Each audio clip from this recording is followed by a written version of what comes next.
Test papers 3 2022 theory ගන්න තුන්වෙනි paper එක පුතේ. බලන්න එකන ඉලෙක්ට්‍රෝන ජ්‍යාමිතිය හා වෙනස් හැඩයන් සහිත අණු වලින් සමන්විත වන්නේ කවුද කියලා අහනවා. දැන් පුතේ ඉලෙක්ට්‍රොනිකල් ජ්‍යාමිතිය සමාන වෙලා හැඩයන් වෙනස් කවුද කියලා අපෙන් අහන්නේ. හරි දැන් බලන්න පළවෙනි එකේ පුතේ තියෙන්නේ ඇමෝනියා. දැන් ඇමෝනියාගේ පුතේ ඉලෙක්ට්‍රොනිකල් ජ්‍යාමිතිය චතුස්තලයයි. හැබැයි හැඩය පිරමිඩ ආකාරයි. CCl4 ඉලෙක්ට්‍රොනිකල් ජ්‍යාමිතිය චතුස්තලයයි. හැඩය චතුස්තලයයි. නයිට්‍රේට් ඉලෙක්ට්‍රොනිකල් ජ්‍යාමිතිය තලීය ත්‍රිකෝණාකාරයි. අන්න වැඩක් නැහැ නේ පුතේ. එයා අපෙන් අහන්නේ ඉලෙක්ට්‍රොනිකල් ජ්‍යාමිතිය එකම වෙන්න ඕනේ. දැන් දෙවෙනි එක බලන්න. CCl4 ඉලෙක්ට්‍රොනිකල් ජ්‍යාමිතිය චතුස්තලයයි. හැඩය චතුස්තලයයි. දැන් නයිට්‍රේට් වැඩක් නැහැ නේ. ඇයි? නයිට්‍රේට්ගේ ඉලෙක්ට්‍රොනිකල් ජ්‍යාමිතිය තලීය ත්‍රිකෝණාකාරයි. දැන් ඉලෙක්ට්‍රොනිකල් ජ්‍යාමිතිය සමාන වෙන්න බෑ. එනේ උත්තර හරියන්නේත් නැහැ. බාන තුන්වෙනි එක ඇමෝනියා. හැඩය පිරමිඩයි ඉලෙක්ට්‍රොනිකල් ජ්‍යාමිතිය චතුස්තලයයි. CCl4 හැඩය චතුස්තලයයි ඉලෙක්ට්‍රොනිකල් ජ්‍යාමිතිය චතුස්තලයයි. නයිට්‍රයිට් හැඩය පුතේ කෝණිකයිනේ. ඒතර ඉලෙක්ට්‍රොනිකල් ජ්‍යාමිතිය තලීය ත්‍රිකෝණාකාරයි. වැඩක් නැහැ නේ ඉලෙක්ට්‍රොනිකල් ජ්‍යාමිතිය සමාන වෙන්න ඕනේ. එහෙනම් උත්තරේ 4 හරි පුතේ. දැන් ඇමෝනියා බලන්න හැඩය පිරමිඩයි හැබැයි ඉලෙක්ට්‍රොනිකල් ජ්‍යාමිතිය චතුස්තලයයි. CCl4 බලන්න හැඩය චතුස්තලයයි ඉලෙක්ට්‍රොනිකල් ජ්‍යාමිතිය චතුස්තලයයි. H2S බලන්න හැඩය කෝණිකයි ඉලෙක්ට්‍රොනිකල් ජ්‍යාමිතිය චතුස්තලයයි. එන ඉලෙක්ට්‍රොනිකල් ජ්‍යාමිතිය සමානයි හැබැයි හැඩයන් වෙනස්. එන උත්තරේ කීයද පුතේ? 4. දැන් ඇමෝනියාගේ පුතේ පස්වෙනි උත්තරේ ඉලෙක්ට්‍රොනිකල් ජ්‍යාමිතිය චතුස්තලයේ හැඩය පිරමිඩයි. මේ නයිට්‍රයිට් නෑනේ. නයිට්‍රයිට්ගේ පුතේ ඉලෙක්ට්‍රොනිකල් ජ්‍යාමිතිය තලීය ත්‍රිකෝණාකාරයි. එතනින්ම වැඩේ ඉවරයි. එහෙනම් ඉලෙක්ට්‍රොනිකල් ජ්‍යාමිතිය සමාන හැඩය වෙනස් වෙන්නේ කාගේද? උත්තරය 4. දැන් ඊළඟට පාසනාන් ක්වොන්ටම් අංක කුලක දෙකම එකම මූලද්‍රව්‍යයේ සංයුතා ඉලෙක්ට්‍රෝන දෙකක්ලු. ඒ මූලද්‍රව්‍ය අහනවා. එතකොට මේ බලන්නකෝ. හරි. දැන් මෙතන තියෙන්නේ right. n සමානයි 3යි l සමානයි 0යි ml 0යි ms ධන භාගයේ ඍණ භාගයේනේ. ඒ කියන්නේ පුතේ මේ 3s නේ. එහෙනම් මේක 3s. එහෙනම් අපෙන් අහන්නේ සංයුතා ඉලෙක්ට්‍රෝන 3s වෙන්නේ කාගේද කියලානේ. දැන් ලිතියම්ගේ 1s 2යි 2s 1යි. එහෙනම් එයාගේ සංයුතා ඉලෙක්ට්‍රෝන කියන්නේ 2s. දැන් සෝඩියම්ගේ 1s 2යි 2s 2යි 2p6යි 3s 1යි. එතකොට එයාගේ සංයුතා ඉලෙක්ට්‍රෝන පුතේ 3s 1. හැබැයි මෙතන 3s ලා දෙන්නම සංයුතා ඉලෙක්ට්‍රෝන වෙන්න බෑ. එහෙනම් ඒක හරියන්නේත් නැහැ. කැල්සියම් ගත්තොත් 1s 2යි 2s 2යි 2p6යි 3s 2යි 3p6යි 4s 2යි. එතකොට එයාගේ සංයුතා ඉලෙක්ට්‍රෝනේ 4s. දැන් ඇලුමිනියම් බලන්න 1s 2යි 2s 2යි 2p6යි 3s 2යි 3p1යි. එහෙනම් එයාගේ සංයුතා ඉලෙක්ට්‍රෝනේ 3s සහ 3p. පොටෑසියම් බලන්න 1s 2යි 2s 2යි 2p6යි 3s 2යි 3p6යි 4s 1යි. එහෙනම් එයාගේ සංයුතා ඉලෙක්ට්‍රෝනේ 4s පුතේ. දැන් මේකේ අපෙන් අහන්නේ හරි මාන පහස් සඳහන් ක්වොන්ටම් අංක කුලක දෙකේ හරි එකම මූලද්‍රව්‍යයක සංයුතා ඉලෙක්ට්‍රෝන දෙකක් වෙනවලු. දැන් මෙතන තියෙනවා 3s ගේ ඉලෙක්ට්‍රෝන දෙන්නම. එහෙනම් 3s ගේ ඉලෙක්ට්‍රෝන දෙන්නම සංයුතා ඉලෙක්ට්‍රෝන වෙන්නේ ඇලුමිනියම්ගේ. දැන් ඊළඟට ඇලුමිනියම්ගේ ඊට අමතරව 3p සංයුතා ඉලෙක්ට්‍රෝන වෙනවා. නමුත් මෙතන 3p නෑ. නමුත් 3s ගේ ඉලෙක්ට්‍රෝන දෙකම සංයුතා ඉලෙක්ට්‍රෝන වෙන්නේ කාගේද? ඇලුමිනියම්ගේ. එහෙනම් උත්තරේ කීයද පුතේ? 4. බාන තුන්වෙනි ප්‍රශ්නේ. තුන්වෙනි ප්‍රශ්නේ කියන්නේ 0.5යි NaOH 100කට 0.4යි HCl 50ක් එකතු කරනවලු. ඒතර පුතේ ඒ මුළු පරිමාව 150යිනේ. ඒකල මේක වතුර දාලා 250ට ගේනවලු. ඉතින් අවසාන ද්‍රාවණේ OH- සාන්ද්‍රණය යන්නේ. අවසාන ද්‍රාවණේ OH- සාන්ද්‍රණය යන්නේ. එහෙනම් මේකේ මොකක්ද වෙන්නේ කියන්නකෝ. අන්න මේ දෙන්න එකිනෙකට මිශ්‍ර කරපුවාම හරි NaOH HCl එක ප්‍රතික්‍රියා කරනවා. මයි පුතේ මේ දෙන්න එකිනෙකට මිශ්‍ර කරපුවාම NaOH HCl එක ප්‍රතික්‍රියා කරනවා. ඒතර NaOH HCl එක ප්‍රතික්‍රියා කරලා හැදෙනවා NaCl ධන ජලය. දැන් පුතේ මේ බහුවර්ණ ප්‍රශ්නනේ. මහා ලොකුවට පුතේ විස්තර කිරීම ලියන්න යන්න එපා. පුළුවන් තරම් කෙටි ක්‍රම වලින් උත්තර ගන්න උත්සාහ කරන්න. හරි. පුළුවන් තරම් කෙටි ක්‍රම පාවිච්චි කරන්න. හරි. එතකොට මේකේ තියෙන NaOH මවුල කොච්චරද? සාන්ද්‍රණය 0.05යි බෙදීම 10 වතාවක් 100යි. ඒ කියන්නේ 0.05යිනේ. මෙතන තියෙන HCl මවුල සාන්ද්‍රණය 0.04යි බෙදීම 10 වතාවක් 50යි. ඒ කියන්නේ කීයද? කීයද දෙන්නේ? ඔතන තියෙන HCl මවුල 0.04යි බෙදීම 10 වතාවක් 50යි. කීයද දෙන්නේ? 0.02යි. දැන් එනම් මේකේ මෙයාගේ 0.02කට මෙයාගේ 0.02ක් ප්‍රතික්‍රියා කරලා මෙයාගේ 0.02ක් හැදිලා මෙයාගේ 0.02ක් හැදෙනවා. එහෙනම් මෙයා ඉතිරි නෑ. අන මෙයාගෙන් 0.03ක් ඉතිරි වෙනවා. දැන් එතකොට පුතේ පද්ධතියට OH- දෙන්නේ මෙන්න මේ ඉතිරි වෙන NaOH ටික විතරයි. මොකද හැදෙන ජලයෙන් OH- දෙන්නේ නෑනේ. එයා සහ සංයෝජක. එහෙනම් ඔය ඉතිරි වෙන NaOH ටික පූර්ණ විඝටනයෙන් එනවා Na ධන ධන OH-. එහෙනම් එයාගේ සාන්ද්‍රණය 0.03යි නම් ඒකෙන් එන OH- ප්‍රමාණයත් 0.03යි. එහෙනම් දැන් ඔය OH- ටික ඉන්නේ 250ක. එහෙනම් ඔතන තියෙන OH- සාන්ද්‍රණය කීයද? මවුල සංඛ්‍යාව 0.03 අන 250න් බෙදලා 1000න් වැඩි කරන්න. කීයද? 0.112යි මවුල ගන්න ඩෙසිමීටර්. එන උත්තරේ කීයද? උත්තරේ 5. උත්තරේ කීයද? 5. දැන් 4 බලන්න. මේකේ අහන්නේ ඇලුමිනියම් ධන 3, ක්ලෝරයිඩ්, පොටෑසියම් ධන, සල්ෆයිඩ්, කැල්සියම් ධන 2, ස්ට්‍රොන්ටියම් ධන 2. දැන් මේක පුතේ අපි එක එක උච්ච වායු වින්‍යාස වලට වෙන් කරමු. එක එක උච්ච වායු වින්‍යාස වලට වෙන් කරමු. අපි මේකට කියවා ජංක්ෂන් ලෝ කියලා. එහෙනම් මේ කට්ටිය උච්ච වායු වින්‍යාස වලට වෙන් කරන්න. එන ඇලුමිනියම් ධන 3 වින්‍යාසය නියෝන් වින්‍යාසයට සමානයි. මෙයා ආගන්, මෙයත් ආගන්, මෙයත් ආගන්, මෙයත් ආගන්. හරි. නමුත් ස්ට්‍රොන්ටියම් ධන 2 කාගේ වින්‍යාසයට සමානයිනේ? ක්‍රිප්ටන්. එහෙනම් මේකේ අරය අඩුම වෙන්නේ ඇලුමිනියම් ධන 3. ඇයි ආ නියෝන් වින්‍යාසයේ? ඊට වඩා වැඩි පුතේ මේ කට්ටිය මේ 4 දෙනා. කවුද? ආගන් වින්‍යාසයේ. එතන මේ කට්ටියට ජංක්ෂන් ලෝ ඇප්ලයි කරොත් ධනායන වල අරය අඩුයි. ධනායනයේ ආරෝපණය වැඩි වෙද්දී අරය අඩු වෙනවා. එහෙනම් පුතේ ඊට පස්සේ අරය අඩු වෙන්නේ කැල්සියම් ධන 2. ඊට පස්සේ අරය වැඩි වෙන්නේ K+. ඊට පස්සේ ක්ලෝරයිඩ්, ඊට පස්සේ සල්ෆයිඩ්. ඔක්කොම වඩා වැඩි ස්ට්‍රොන්ටියම් ධන 2යි පල්ලෙහා ජංක්ෂන් එකකනේ.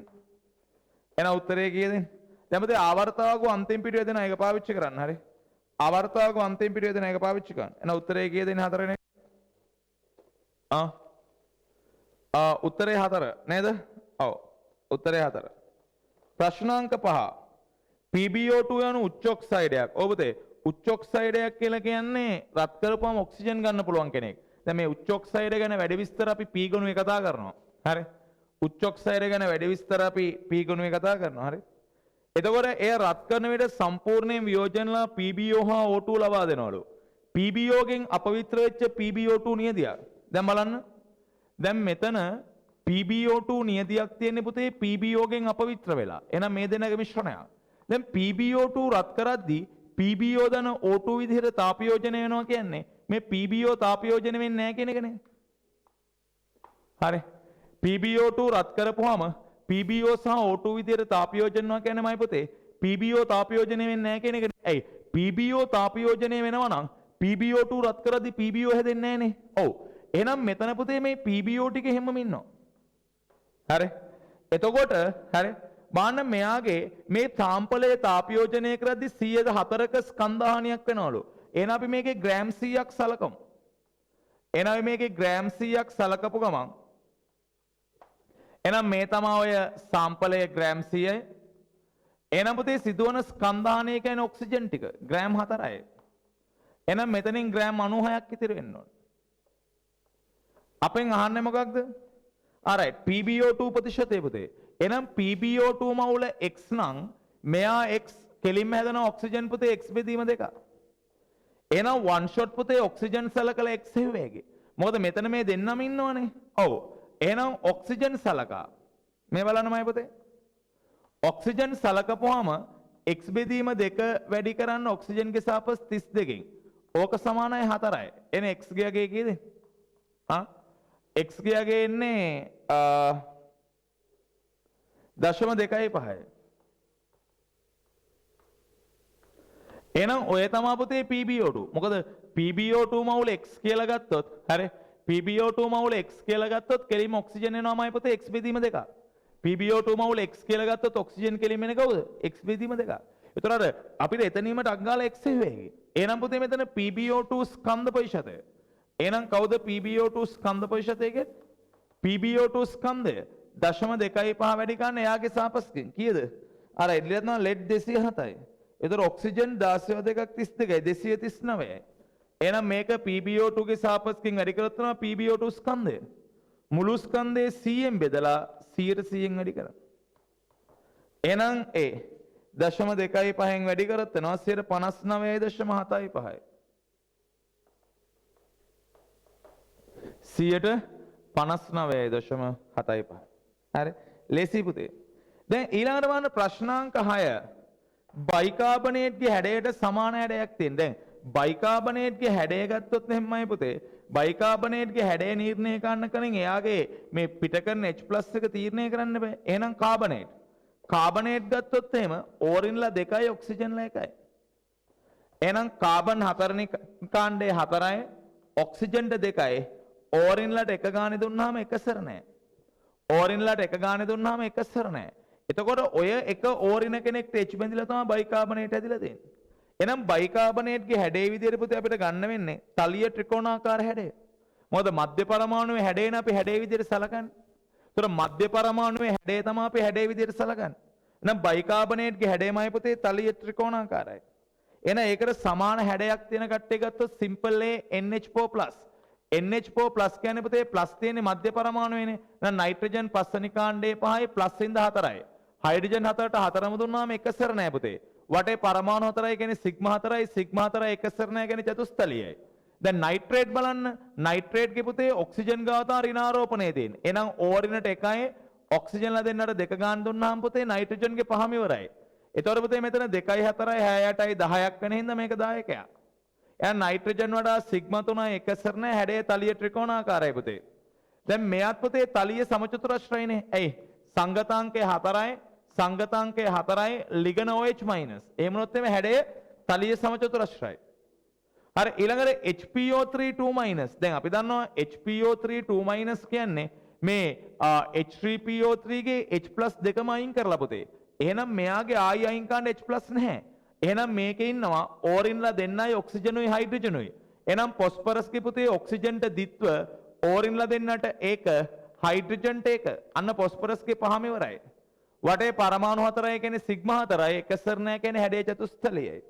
එහෙනම් මේකේ බයිකාබනේට්ගේ හැඩය පුතේ තලිය ත්‍රිකෝණාකාරයි.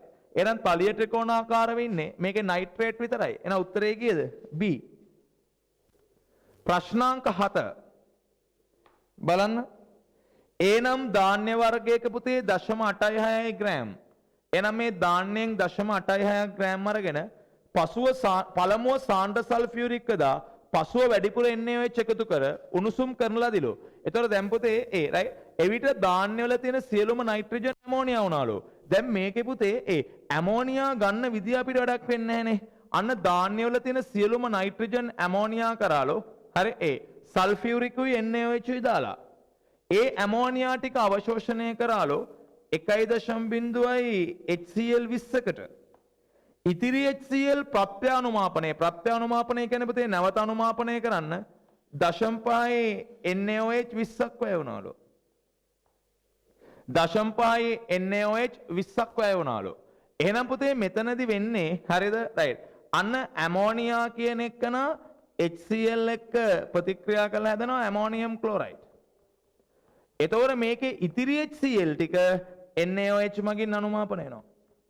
ඉතිරි HCl ටික NaOH මගින් අනුමාපන. එතකොට අපිට මෙතනදී පුතේ මේ ධාන්‍ය සාම්පලයෙන් ඇමෝනියා ගත්ත විදිය වැදගත් වෙන්නේ නැහැ. අන ධාන්‍ය සාම්පලයේ තිබ්බ සියලුම නයිට්‍රජන් ටික ඇමෝනියා විදියට පිට වුණානේ. ඔව්. ඒ ඇමෝනියා HCl ට අවශෝෂණය කරනවා. එහෙනම් දැන් මට උදව් කරන්න. මේ 0.1 HCl 20 පුතේ තැන් දෙකක් එක ප්‍රතික්‍රියා කරනවා. කවුද? අන්න එකක් HCl එක්ක ප්‍රතික්‍රියා කරනවා. අනිත් එක කවුද? එකක් ඇමෝනියත් එක්ක ප්‍රතික්‍රියා කරනවා. අනිත් එක කවුද? NaOH එක්ක ප්‍රතික්‍රියා කරනවා. එහෙනම් පුතේ ඔන්න ඔය පිට වෙන හරිද? රයිට් නැත්නම් මෙන්න මේ 1HCl 20 කොටසක් ඇමෝනියත් එක්ක ඉතිරි කොටස NaOH එක්ක. එහෙනම් වැය වෙච්ච NaOH ගෙන් ඉතිරි HCl ටික හෙව්වේගේ. වැය වෙච්ච NaOH ගෙන් ඉතිරි HCl ටික හෙව්වේගේ ලේසි. වැය වෙච්ච NaOH ගෙන් කවුරු හෙව්වේගේද? ඉතිරි HCl ටික හෙව්වේගේ. එහෙනම් වැය වූ NaOH. අන්න වැය වූ NaOH ටික කිය අර සාන්ද්‍රණය 0.5 බෙදීම 10 වතාවක් 20යි. කීයද? 10/2යි. එහෙනම් ඉතිරි HCl උත් ඔච්චරයි. එහෙනම් ඉතිරි HCl උත් ඔච්චරයි. අන්න NaOH ප්‍රමාණයට සමානයි. එහෙනම් මේකේ ආරම්භක HCl කොච්චරද? මේකේ ආරම්භක HCl සාන්ද්‍රණය 1/20යි. එක බෙදීම 10 වතාවක් 20යි. ඒ කියන්නේ කීයද? දෙක වැඩි කිරීම 10/2යි. එහෙනම් ආරම්භක HCl දෙක වැඩි කිරීම 10/2යි ඉතිරි HCl 10/2යි. එහෙනම් අනිත් ටික වැය වෙන්නේ මේ ඇමෝනියාට. එහෙනම් ඇමෝනියාට වැය වූ HCl. එහෙනම් ඇමෝනියාට වැය වූ HCl. ඔය ආරම්භක HCl දෙක වැඩි කිරීම 10/2න් අඩු කරන්න ඉතිරි HCl 10/2. කීයද? 10/2යි. එහෙනම් මේ ඇමෝනියාට වැය වෙච්ච HCl ප්‍රමාණය 10/2යි. එහෙනම් ඇමෝනියා ප්‍රමාණයත් එච්චරයි. ඒ දෙන්න අතර ස්ටොයිකියෝමීටරයමයි පුතේ එකට එකයි. එහෙනම් ඇමෝනියා මවුලත් එච්චරයි. එයාට වැය වෙච්ච HCl ටිකට සමානයි. කීයද? 10/2යි. එහෙනම් ඇමෝනියා මවුල එච්චරයි නම් එතන තියෙන නයිට්‍රජන් මවුලත් ඔච්චරයි. එයි ඇමෝනියා එකක් ඇතුලේ නයිට්‍රජන් එකයිනේ. එහෙනම් ඔතන තියෙන නයිට්‍රජන් මවුලත් 10/2යි. එහෙනම් පුතේ ඔය නයිට්‍රජන් කියන්නේ මේ ධාන්‍ය සාම්පලයේ නයිට්‍රජන් ටික. ඒ ධාන්‍ය සාම්පලයේ නයිට්‍රජන් ටිකනමයි පුතේ ඇමෝනියා විදිහට පිට වෙන්නේ. එහෙනම් ධාන්‍ය සාම්පලයේ නයිට්‍රජන් ටික තමයි ඇමෝනියා විදිහට පිට වෙන්නේ. එහෙනම් මේ ඇමෝනියා ටිකට සමානයි ධාන්‍ය සාම්පලයේ තිබ්බ නයිට්‍රජන් ටික. එහෙනම් පුතේ අන නයිට්‍රජන් ස්කන්ධ ප්‍රතිශතය ධාන්‍ය සාම්පලයේ. අන නයිට්‍රජන් ස්කන්ධය කියන්නේ නයිට්‍රජන් මවුල සංඛ්‍යාව 10/2 නයිට්‍රජන්ගේ සාපස් 14න් වැඩි කරන්න. අන්න මුළු ස්කන්ධය 0.86න් බෙදලා 100%න් වැඩි කරන්න. කීයද? අනතරෝක එන්නේ ධාන්‍ය සාම්පලයේ නයිට්‍රජන් ටික 16.27යි. එන ආසන්න වශයෙන් කී උත්තරේ 2. 16.28යි. උත්තරේ කීයද? 2. බාන ප්‍රශ්නාංක 8.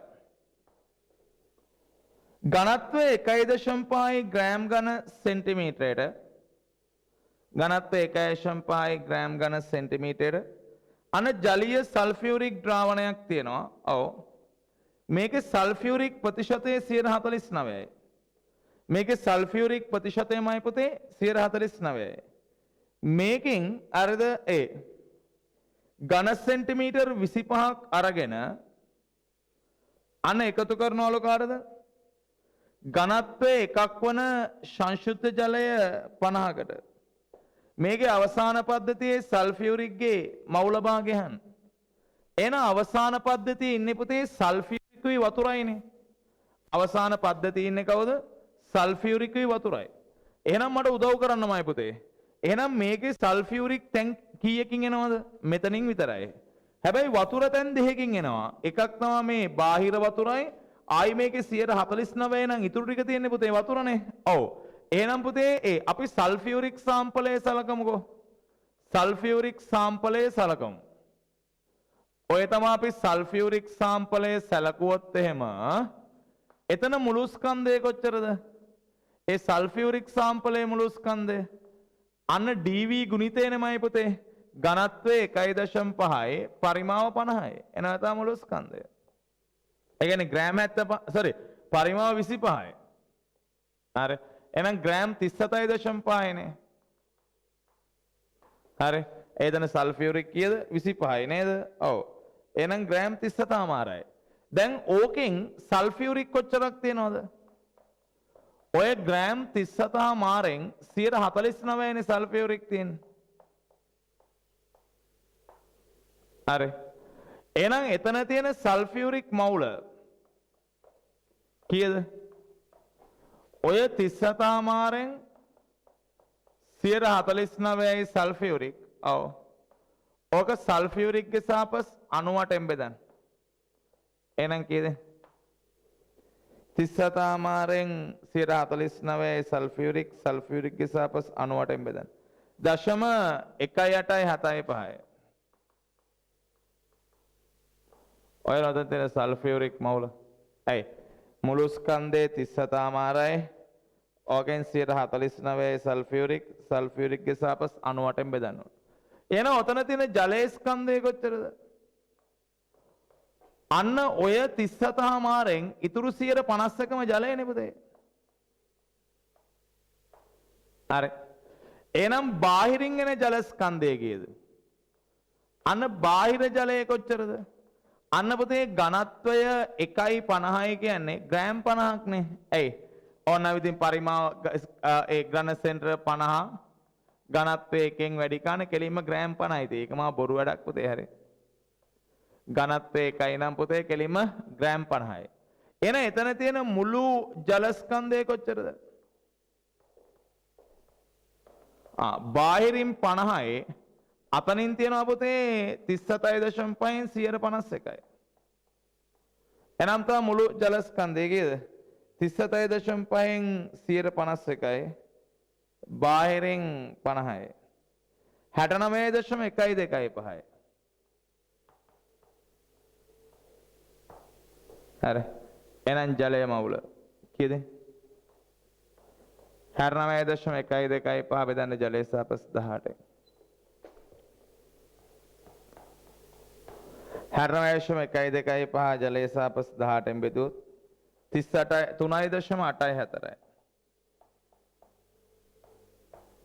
3.84යි.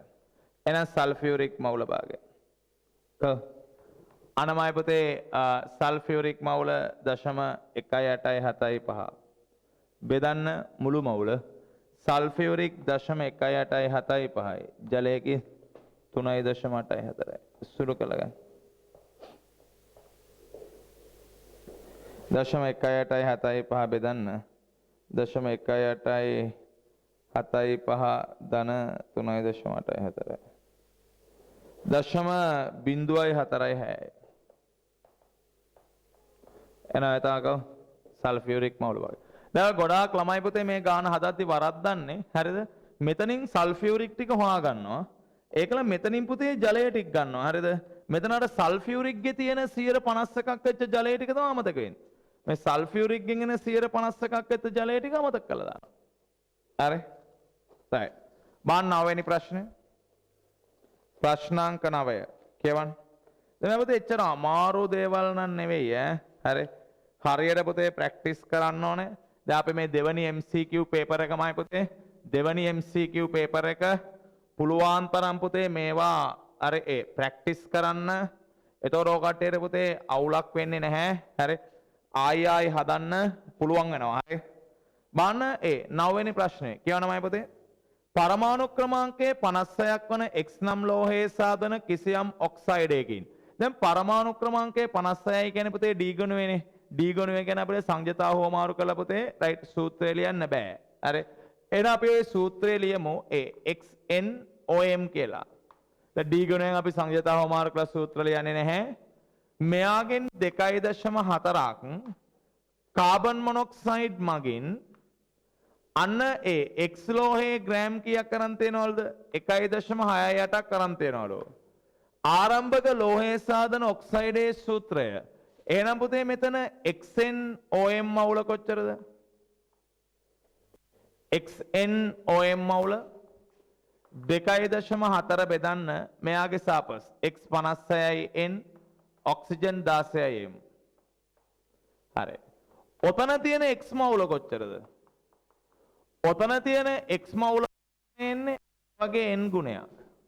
2.4 බෙදන්න 56යි n ධන 16යි m ඔය වගේ n ගුණයක්. එහෙනම් ඔය තාපොතේ එතන තියෙන x මවුල. එහෙනම් ලැබෙන x ප්‍රමාණය කොච්චරද?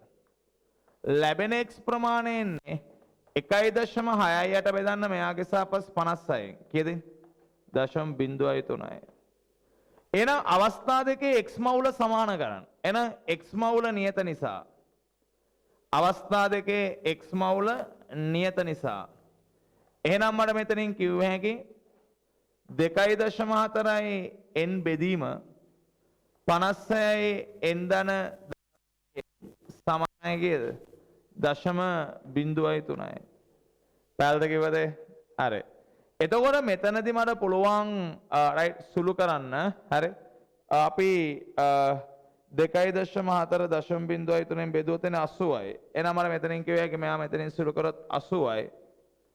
එහෙනම් 80යි n සමානයි 56යි n ධන 16යි m. එහෙනම් මට මෙතනින් කිව්ව හැකි 24යි n සමානයි 16යි m. එහෙනම් මට මෙතනින් තියෙන්නේ n බෙදීම m. n බෙදීම m කියන්නේ 16ට 24යි. ඒ කියන්නේ 8න් බෙදුවොත් 2/3යි. එහෙනම් මම පුතේ n ටෙම් 2/3ක් වෙන්නේ. ඔතන Fe2O3 ගේ. Fe2O3 ගේ. එහෙනම් උත්තරේ කවුද? Fe2O3. මොකද අර දැන් මෙයා D ගණුවේ කෙනෙක් ඉඳලා පුතේ අර සංජ්‍යතාව හොමාරු කරන්න යන්න එපා. දැන් අපි x ගේ සංජ්‍යතාවයේ n නම් ඔක්සයිඩ් කියලා අරගෙන සංජ්‍යතාව හොමාරු කරලා X2ON කියලා යන්න එපා පුතේ. හරිද? ඒත් ඔය උත්තරේ එනවා. හරි. නමුත් එහෙම හැම වෙලාවම උත්තරේ එන්නේ නැහැ. අමං පුතේ පන්තියේ තියරි උගන්වද්දී ඉගන්නවා අලෝහවල D ගණුවේ ලෝහවල අනේ වගේ අපි සංයතාව හොමාරු කරන්න යන්නේ නැහැ. දැන් උතනදී නම් උත්තරේ එනවා. නමුත් හැම එකදීම උත්තරේ එන්නේ නැහැ. දාර සාපස් 56යි කියන්නේ පුතේ D ගණුව. හරි. මොකද කැල්සියම් 40යිනේ. එතනින්නේ S ගණුව ඉවර එන්නේ. ඒතකොට කැල්සියම් 40 එතනින් හැරෙ පුතේ D ගණුව. හරි. රයිට්. බාන ප්‍රශ්නාංක 10. දැන් ඔය සෙට් එකේ පුතේ පළමු අයනීකරණ ශක්ති විචලනය අහන එක නම් ඉතාමත්ම ලේසි බහුවර්ණයක්. දැන් මේකේ සෝඩියම් පළවෙනි කාණ්ඩේ, මැග්නීසියම් 2, ඇලුමිනියම් 3, සිලිකන් 4. එහෙනම් අඩුම වෙන්නේ පුතේ සෝඩියම්, ඊට පස්සේ ඇලුමිනියම්, ඊට පස්සේ මැග්නීසියම්, වැඩිම වෙන්නේ සිලිකන්. මම හිතන්නේ පේපර් එකේ තියෙන ලේසිම බහුවර්ණ නේද? ඔව්. හරි. එහෙනම් පුතේ ඔතනදී උත්තරවල තියෙන්නේ මේ පිළිවෙලට නෙවෙයි මූලද්‍රව්‍ය පිළිවෙලට. එහෙනම් සෝඩියම්ට වඩා පුතේ මැග්නීසියම් ලොකුයි.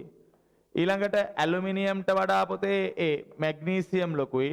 ඇලුමිනියම්ටත් වඩා සිලිකන් ලොකුයි. එහෙනම් උත්තරේ ගියේ තියෙන්නේ 1. උත්තරේ ගියේද 1. දැන් මේ සෙට් එක මෙහෙම තියෙන්නේ. හරි. මේ මූලද්‍රව්‍ය පිළිවෙලට තියෙන්නේ. එහෙනම් උත්තරේ පුතේ 1. ප්‍රශ්නාංක 11. පරමාණු දෙකක රේඛා වර්ණාවලීන් එක සමාන වෙන්නේ නැත්තේයි කියලා අහනවා. එහෙනම් උත්තරේ මෙච්චරයිනේ. අපි දන්නවා පුතේ පරමාණු දෙකක රේඛා වර්ණාවලීන් විදිහට එන්නේ මොකක්ද? අපි දන්නවා දැන් මෙයාගේ පුතේ ශක්තිය ශක්ති මට්ටම් ශක්තිය ඍණ 1000යි නම් මෙයාගේ ඍණ 500යි, මෙයාගේ ඍණ 200යි, මෙයාගේ ඍණ 100යි. එහෙනම් මෙතන ඉඳන් පුතේ මෙතෙන්න පයින් රයිට් ඉලෙක්ට්‍රෝනයක් හරි ශක්තිය විදිහට පිට කරන්නේ මේ ශක්ති මට්ටම් දෙක අතර ශක්ති වෙනස. එහෙනම් කිසිදු පරමාණු දෙකක මේ ශක්ති මට්ටම් මගයන් සමාන වෙන්නේ නැහැ. පරමාණු දෙකක ශක්ති මට්ටම් මගයන් සමාන වෙන්නේ නැහැ කියන්නේ මයි පුතේ පරමාණු දෙකක මේ ශක්ති මට්ටම් දෙකක් අතර ශක්ති වෙනසවල් සමාන වෙන්නේ නැහැ. පරමාණු දෙකක ශක්ති මට්ටම් දෙකක් අතර ශක්ති වෙනසවල් සමාන වෙන්නේ නැහැ කියන්නේ මයි පුතේ වර්ණාවලී සමාන වෙන්නේ නැහැ. එහෙනම් පරමාණු දෙකක වර්ණාවලී සමාන නොවෙන්න බලපාන එකම හේතුව පරමාණු දෙකක ශක්ති මට්ටම් වල ශක්ති අගයන් එකිනෙකට සමාන නොවීම. වෙන කිසිදු පිළිතුරකට පුතේ ලකුණු දෙන්නේ නැහැ. රයිට් බලන්න පළවෙනි එකේ තියෙන්නේ පරමාණු දෙකේ ඇති නියුට්‍රෝන සංඛ්‍යා එකිනෙකට අසමානයි. මම ඒකට වැඩක් වෙන්නේ නැහැ. පරමාණු දෙකේ ස්කන්ධ ක්‍රමාංක එකිනෙකට අස්සීම. ඒකත් මෙතෙන් අදාළ වෙන්නේ නැහැ. පරමාණු දෙකේ බාහිරම ඉලෙක්ට්‍රෝන එකිනෙකට වෙනස් ශක්ති මට්ටම් වල තිබෙන්නේ නැහැ. මෙන්න මේ කතාව විතරයි පුතේ. මේවායේ සංජාතන වෙනස් වීම නැහැ. එන උත්තරේ 5. ඉහත සඳහන් කිසිවක් නොවේ. රයිට්. මාන ප්‍රශ්නාංක 12 කියවන්න. ප්‍රශ්නාංක 12. NaNO3 කැල්සියම් නයිට්‍රේට් පමණක් අඩංගු මිශ්‍රණයක් ඉන්නේ. NaNO3 කැල්සියම් නයිට්‍රේටුයි පමණක් අඩංගු මිශ්‍රණයක් ඉන්නේ පුතේ. කවුද මේක ඉන්නේ? NaNO3 කැල්සියම් නයිට්‍රේටුයි පමණක් අඩංගු මිශ්‍රණයක්. හරි. එතකොට දැන් මේ කට්ටියගේ රයිට් තාප යෝජන අපිට දීලා තියෙනවා මේ බලන්න. එහෙනම් කැල්සියම් නයිට්‍රේට් තාප යෝජනය කරොත් කවුද එන්නේ? අන්න කැල්සියම් ඔක්සයිඩ් NO2 ද NO2 තුලිත කරන්න මෙතන දාන්න දෙකක් මෙතන දෙකයි මෙතන හතරයි තුලිතයි NaN තාප යෝජනය කරොත් මොකද වෙන්නේ NaNO3 තාප යෝජනය කරොත් එනවා NaNO2 ද NO2 තුලිත කරන්න මෙතන දාන්න දෙකක් මෙතන දාන්න දෙකක් තුලිතයි පුතේ අන දැන් ප්‍රශ්න ඉවරයි දැන් මේ දෙන්න පමණක් අඩංගු සාම්පලයකින් අපි ගන්නේ ග්‍රෑම් 12ක් මේ දෙන්න පමණක් අඩංගු සාම්පලයකින් ග්‍රෑම් 12ක් අරගෙන අන්න ඉහළ ස්කන්ධයක රත් කරපුවම ඔච්චරක ස්කන්ධයක් අඩු වුණාලු එහෙනම් අඩු ස්කන්ධය කවුද අඩු ස්කන්ධය කියන්නේ ඔන්න ඔය ග්‍රෑම් 12න්මයි පුතේ 100ට කීයක්ද 42.33ක් එහෙනම් ග්‍රෑම් 12න් 42.33 කීයද අන්න 42.33 වැඩි කිරීම 12 බෙදීම 100යි මේක නා පුතේ ග්‍රෑම් 5යි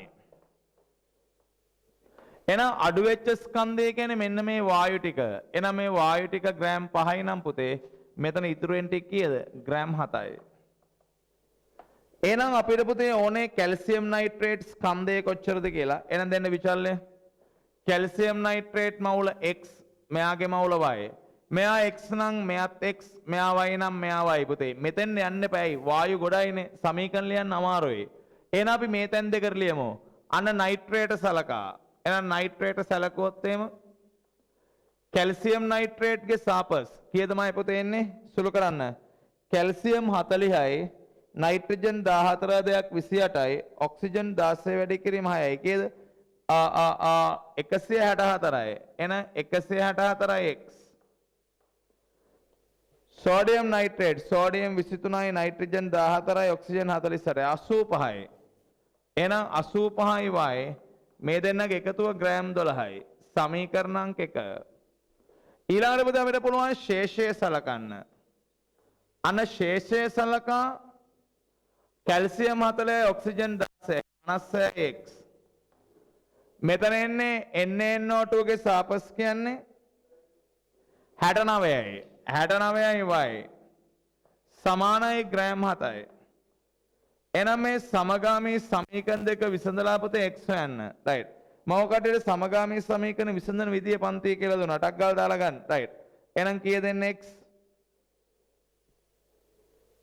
සුළු කරන්න දැන් මෙතනදී පුතේ අපි අර වීඩියෝ ක්ලාස් එකේදී ඒවා කියලා දෙන්නේ නැහැ එහෙනම් x ගියාගේ එනවා 0.0යි 3යි 5යි 5යි එනවා තමයි x හරි ඕකේ රයිට් එහෙනම් මෙතන කැල්සියම් නයිට්‍රේට් ස්කන්ධය අහන්නේ එහෙනම් කවුද කැල්සියම් නයිට්‍රේට් ස්කන්ධය කියන්නේ සමගාමී සමීකරණ විසඳන විදිය පුතේ අපි පන්තියේ උගන්වද්දි කියලා දුන්නා අත්‍යසම් මනාප ක්‍රමය නේද ඔව් එක එක දේවල් එහෙනම් මෙයාගේ කැල්සියම් නයිට්‍රේට් ගේ සාපස් 164න් වැඩි කරන්න එහෙනම් කවුද එන්නේ කැල්සියම් නයිට්‍රේට් ස්කන්ධය 164 වැඩි කිරීම 0.0යි 3යි 5යි 5 කීයද 5.82යි කියලා එන්නේ 5.82 එහෙනම් ඔය තමයි පුතේ කැල්සියම් නයිට්‍රේට් ස්කන්ධය එන්නේ 5.82 නමුත් පුතේ ඔතනදී උත්තරයක් විදිහට ආසන්න උත්තරේ තමයි මම ගත්තේ 6.05 කියලා වෙන උත්තරයක් නෑ හරි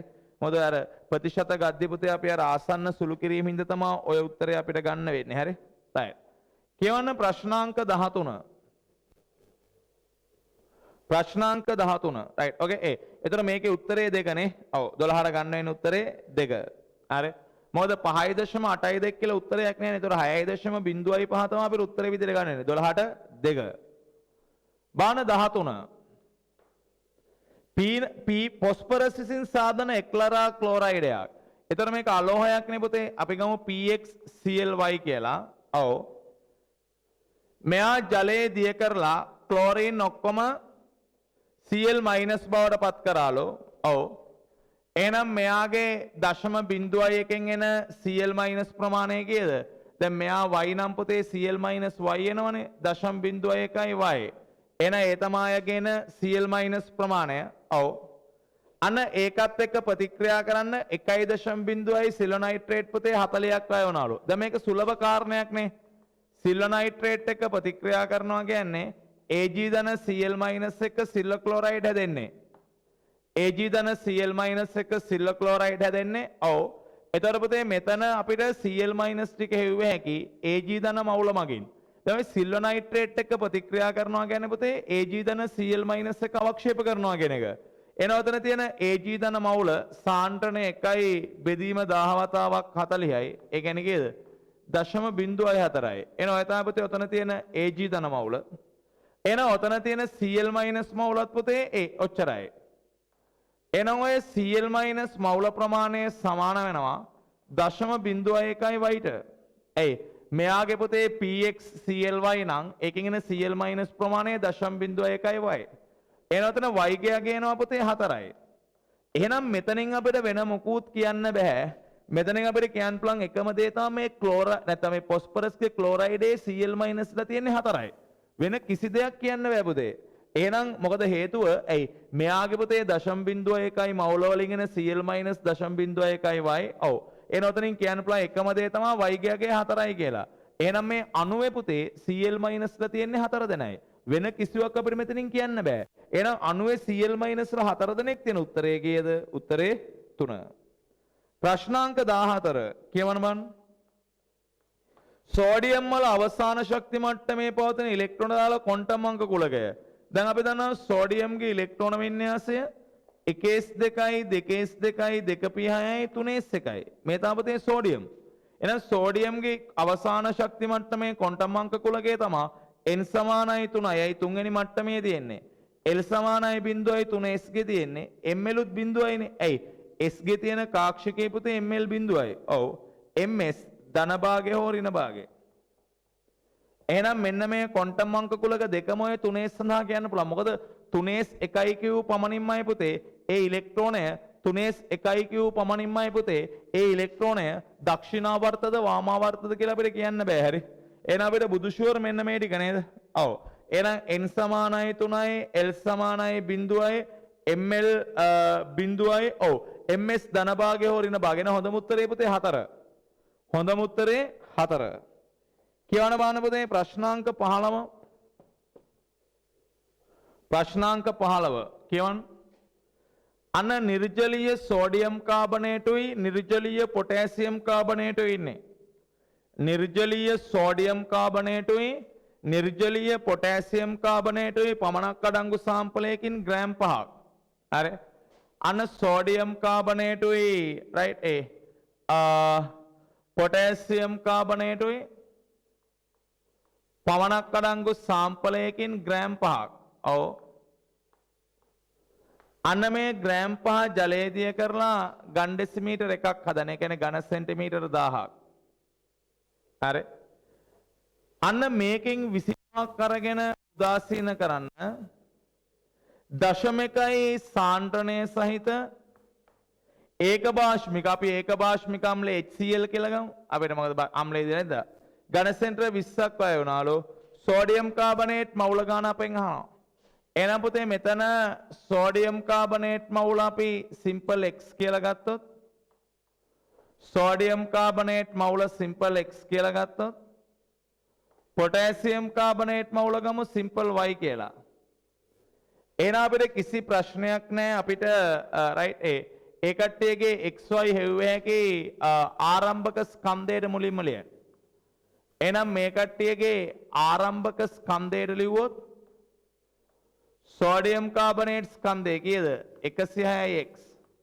පොටෑසියම් කාබනේට් 138යි y. කීයද? ග්‍රෑම් 5යි. සමීකරණ අංක 1. දැන් දෙවනි සමීකරණය අපිට ගන්න පුළුවන් මේ බලන්නකෝ. ඝන සෙන්ටිමීටර් 25ක මේ කට්ටියගේ මවුල සංඛ්‍යාව වේගයි. එහෙනම් ඝන සෙන්ටිමීටර් 25ක සෝඩියම් කාබනේට් කීයද? අන්න x තියෙන්නේ 1000ක එහෙනම් 25ක කොච්චරද? එහෙනම් මේ කී දෙන්නේ x ට 40යි. ඝන සෙන්ටිමීටර් 25ක මැග්නීසියම් කාබනේට් කීයද? අන්න ඒ y තියෙන්නේ 1000ක එහෙනම් 25ක් කොච්චරද? කීයද? y යට 40යි. එතකොට මේ තියෙන රයිට් ඒ සෝඩියම් කාබනේට් තමයි HCl එක්ක ප්‍රතික්‍රියා ගන්න. අපි දන්නවා කාබනේට් අම්ලයක් එක්ක ප්‍රතික්‍රියා කරොත් අම්ලයේ ලවණය කාබන් ඩයොක්සයිඩ් දන ජලය. එහෙනම් මෙතන සෝඩියම් කාබනේට් ටික x යට 40යි. ඒකට අවශ්‍ය HCl ප්‍රමාණය ඒ වගේ දෙගුණයක් 2යි x යට 40යි. ඊළඟට පොටෑසියම් කාබනේට්. එයා HCl එක හැදෙනවා. පොටෑසියම් ක්ලෝරයිඩ් කාබන් ඩයොක්සයිඩ් දන ජලය. එන එයාගේ මවුල සංඛ්‍යාවමයි පුතේ y යට 40යි නම් ඒ කියන්නේ HCl ටික ඒ වගේ දෙගුණයක්. 2යි y යට 40යි. එහෙනම් වැය වෙච්ච මුළු HCl ට අපිට සමීකරණයක් ලියුව හැකියි. වැය වෙච්ච මුළු HCl ට අපිට සමීකරණයක් ලියුව හැකියි. කවුද වැය වෙච්ච මුළු HCl ටික? එහෙනම් වැයෝ මුළු HCl.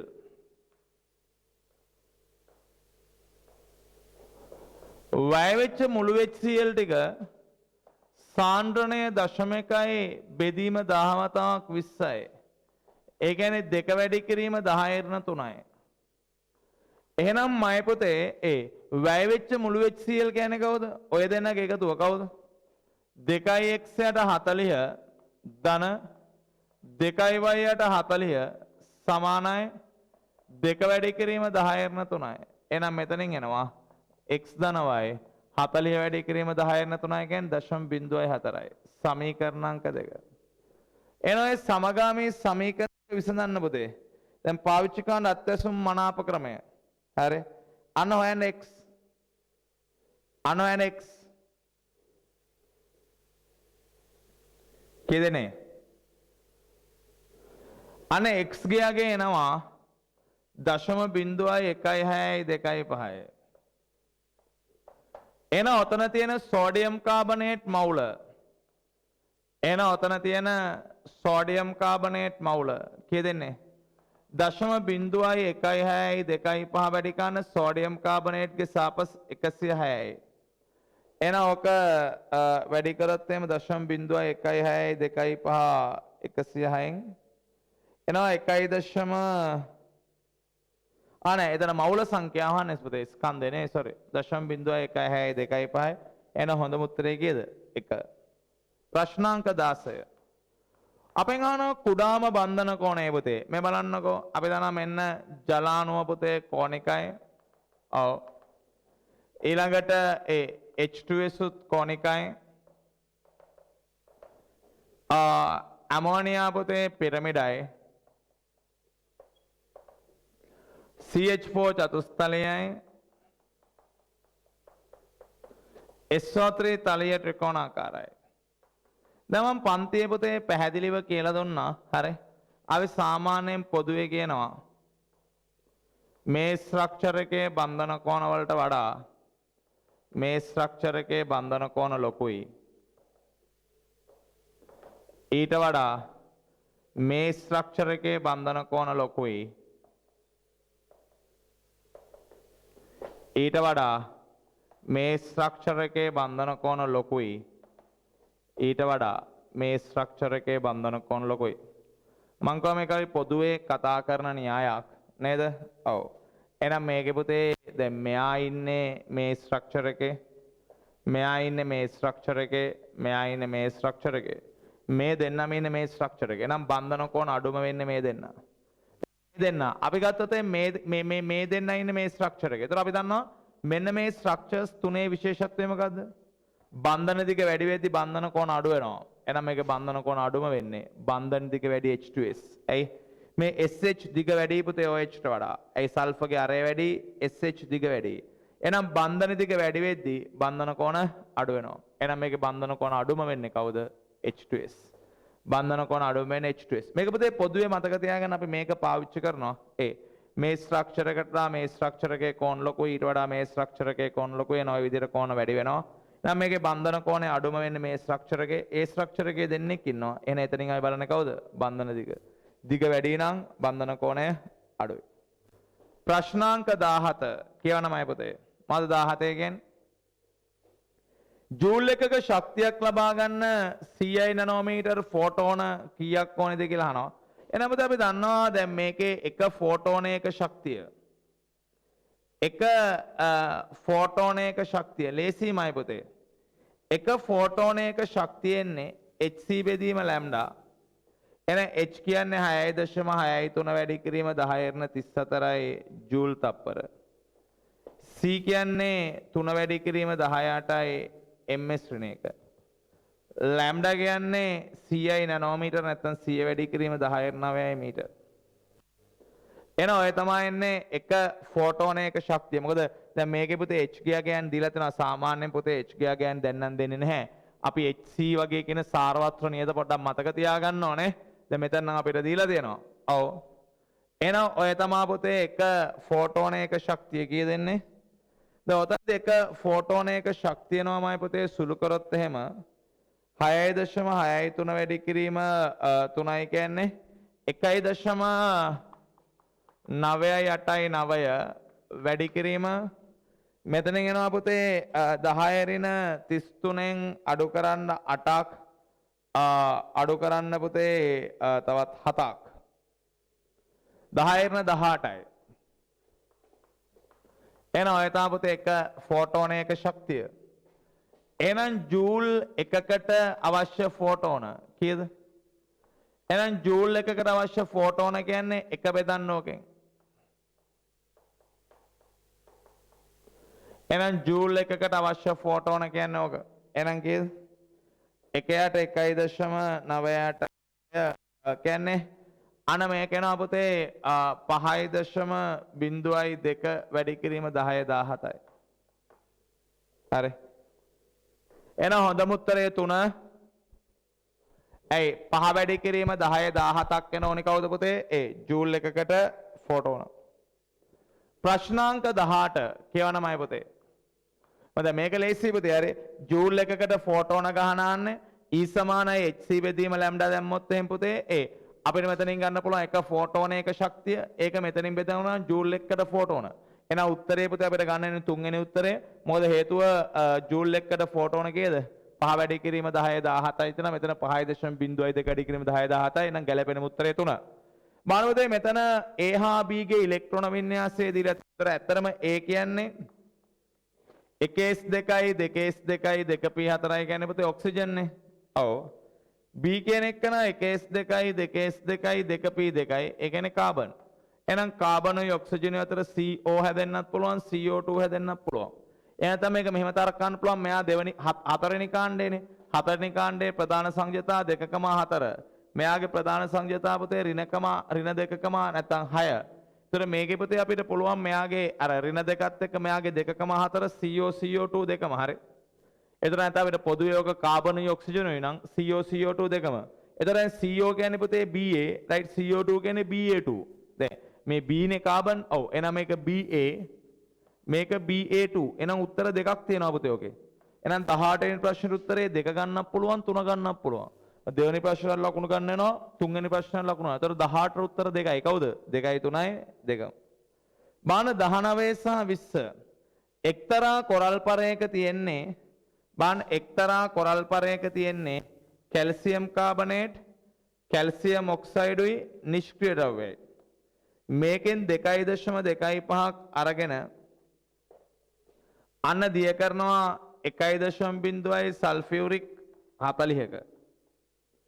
දිය කරපුවා අන්න පිටවන CO2 ටික සෞපීඩි 0.224යිලු.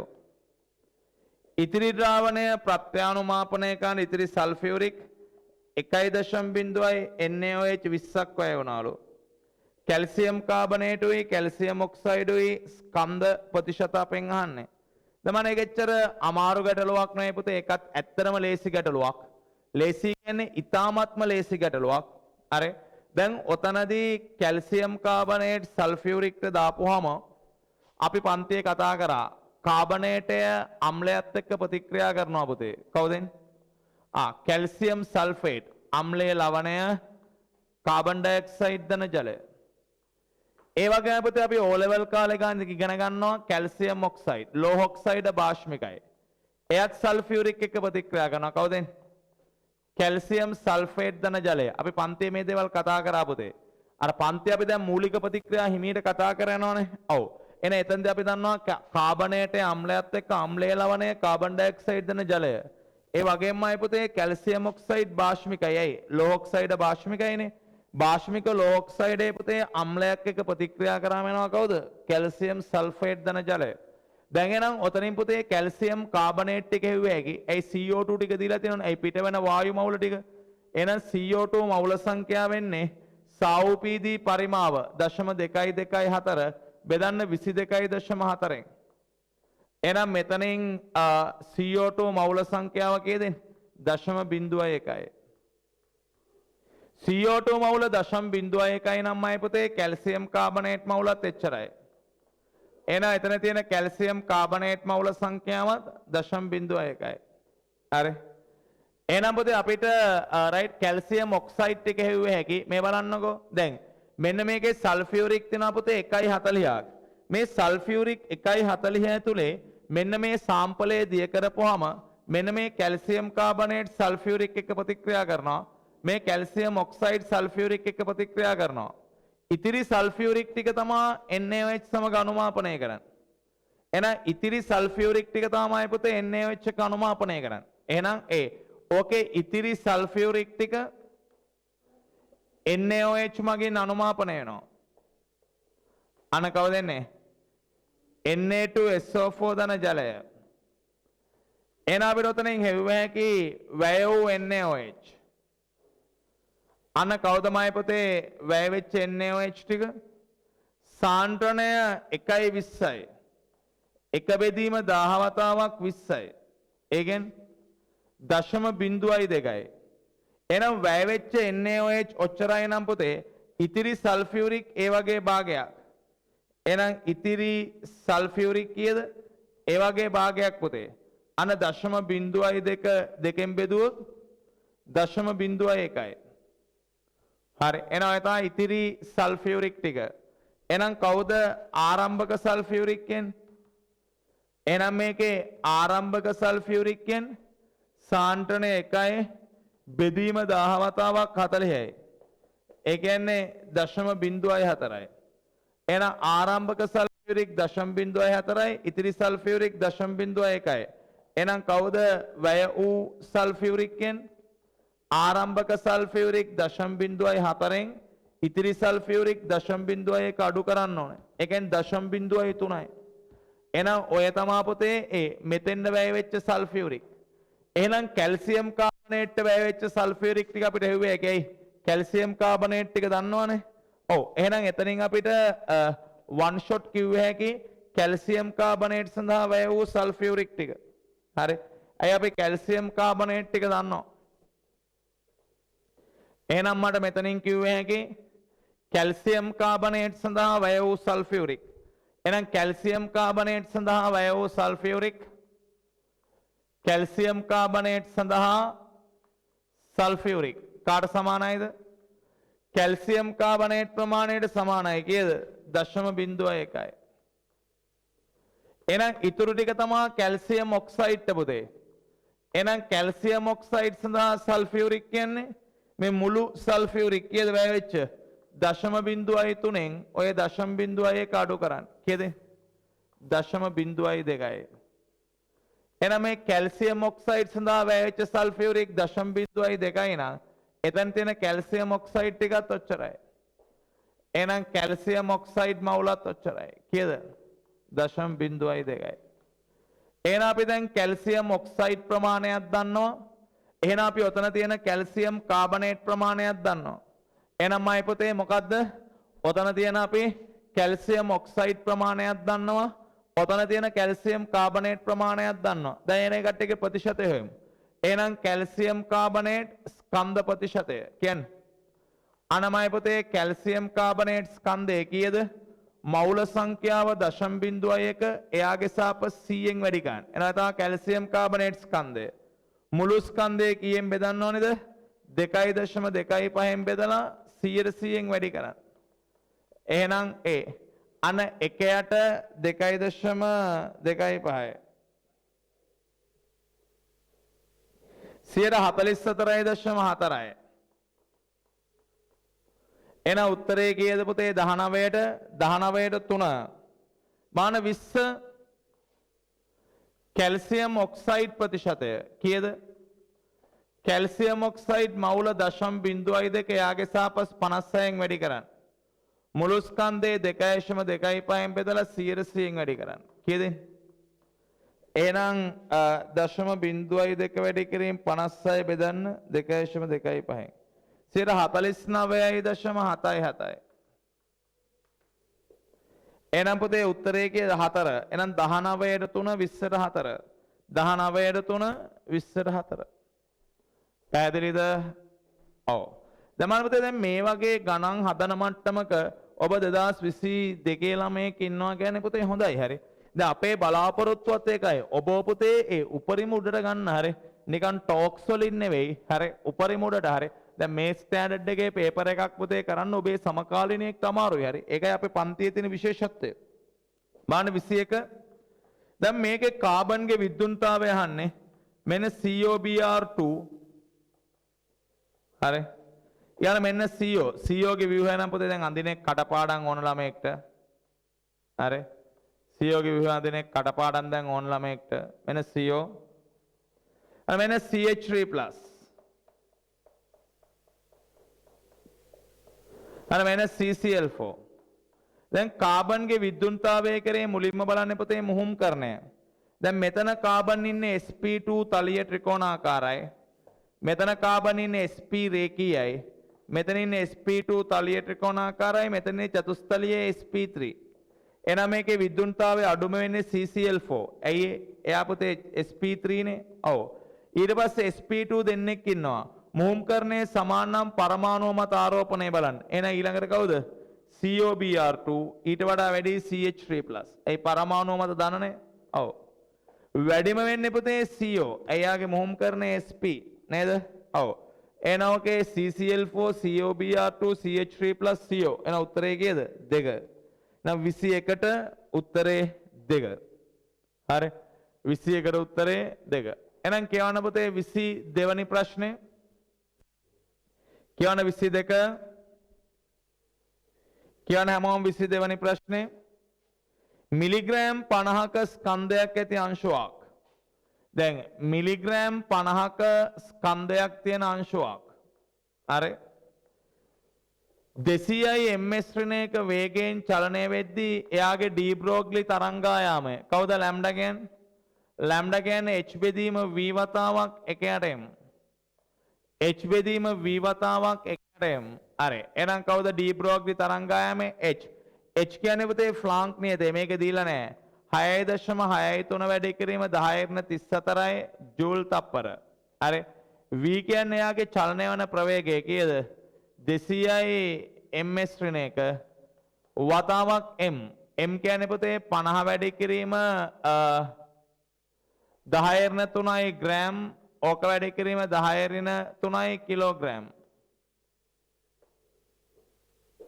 පැහැදිලි කිව්වද? ඔව්. හරි. පැහැදිලි? රයිට්. එහෙනම් මෙතනදී පුතේ අපිට මෙයාගේ අගය එන්නේ 6.63 වැඩි කිරීම 10^34 බෙදීම 200 වැඩි කිරීම 50 වැඩි කිරීම 10^6යි. හරි. දැන් අපිට පුතේ ඕනනම් ඕකේ ඒකක සුළු කරන්න ඉතින් SI එකක වලින් දැම්මනම් නිවැරදි ඒකක එන්න ඕනේ. SI එකක වලින් දැම්මනම් නිවැරදි ඒකක එන්න ඕනේ. හරි. ඕනනම් ඒකක සුළු කළා බලන්න ජූල් වෙනුවට දාන නිව්ටන් මීටර් අර නිව්ටන් වෙනුවට දාන kg ms ඍණ දෙක ඒ ඔක්කොම දාලා පුතේ රයිට් සුළු කරන්න. හරි. කිසි ප්‍රශ්නයක් නැහැ පුතේ. ඔක ලස්සනට අදාළ ඒකක එනවා. හරි. මීටර් කියලා හරි දෝන්නම් පුතේ ජූල් කියන්නේ ඒ නිව්ටන් මීටර් හරි ජූල් කියන්නේ නිව්ටන් මීටර් එහෙනම් නිව්ටන් කියන්නේ kg ms ඍණ දෙකයි එහෙනම් kg ms ඍණ දෙකයි මීටර් තප්පර යටින් එන්නේ ms ඍණ එකයි kg එහෙනම් බලන්න මෙතන kg ට kg සුළු වෙනවා right s ඍණ දෙකයි s s ඍණ දෙකට සුළු වෙනවා මීටරට මීටර සුළු වෙනවා මීටර එකක වලින් එනවා එක මීටර කෙනෙක් ඉතුරු වෙනවා right නමුත් පුතේ දැන් ඕකේ අර ඒකක දාද්දි ආයි පාරක් බලා ගන්නවා ජූල් කියන්නේ නිව්ටන් මීටර් ජූල් කියන්නේ නිව්ටන් මීටර් නිව්ටන් උන්ට දානවා kg ms ඍණ දෙකයි ඒ f සමාන m නෙමයි පුතේ එතකොට නිව්ටන් කියන්නේ ස්කන්ධයේ ත්වරණයේ ගුණිතය නමුත් අර SI එකක වලින් දැම්මනම් පුතේ SI එකක වලින් මෙනවා ඒ හින්දා එච්චර ලොකුවට ඒක හිතන්න එපා හරි right නමුත් අර අප්ෂට් වගේ නම් බෙදලා බලන්න පුතේ ඒක අවුලක් නැහැ එහෙනම් මේක එනවා 6.63 6.63 වැඩි කිරීම 1032 මීටර්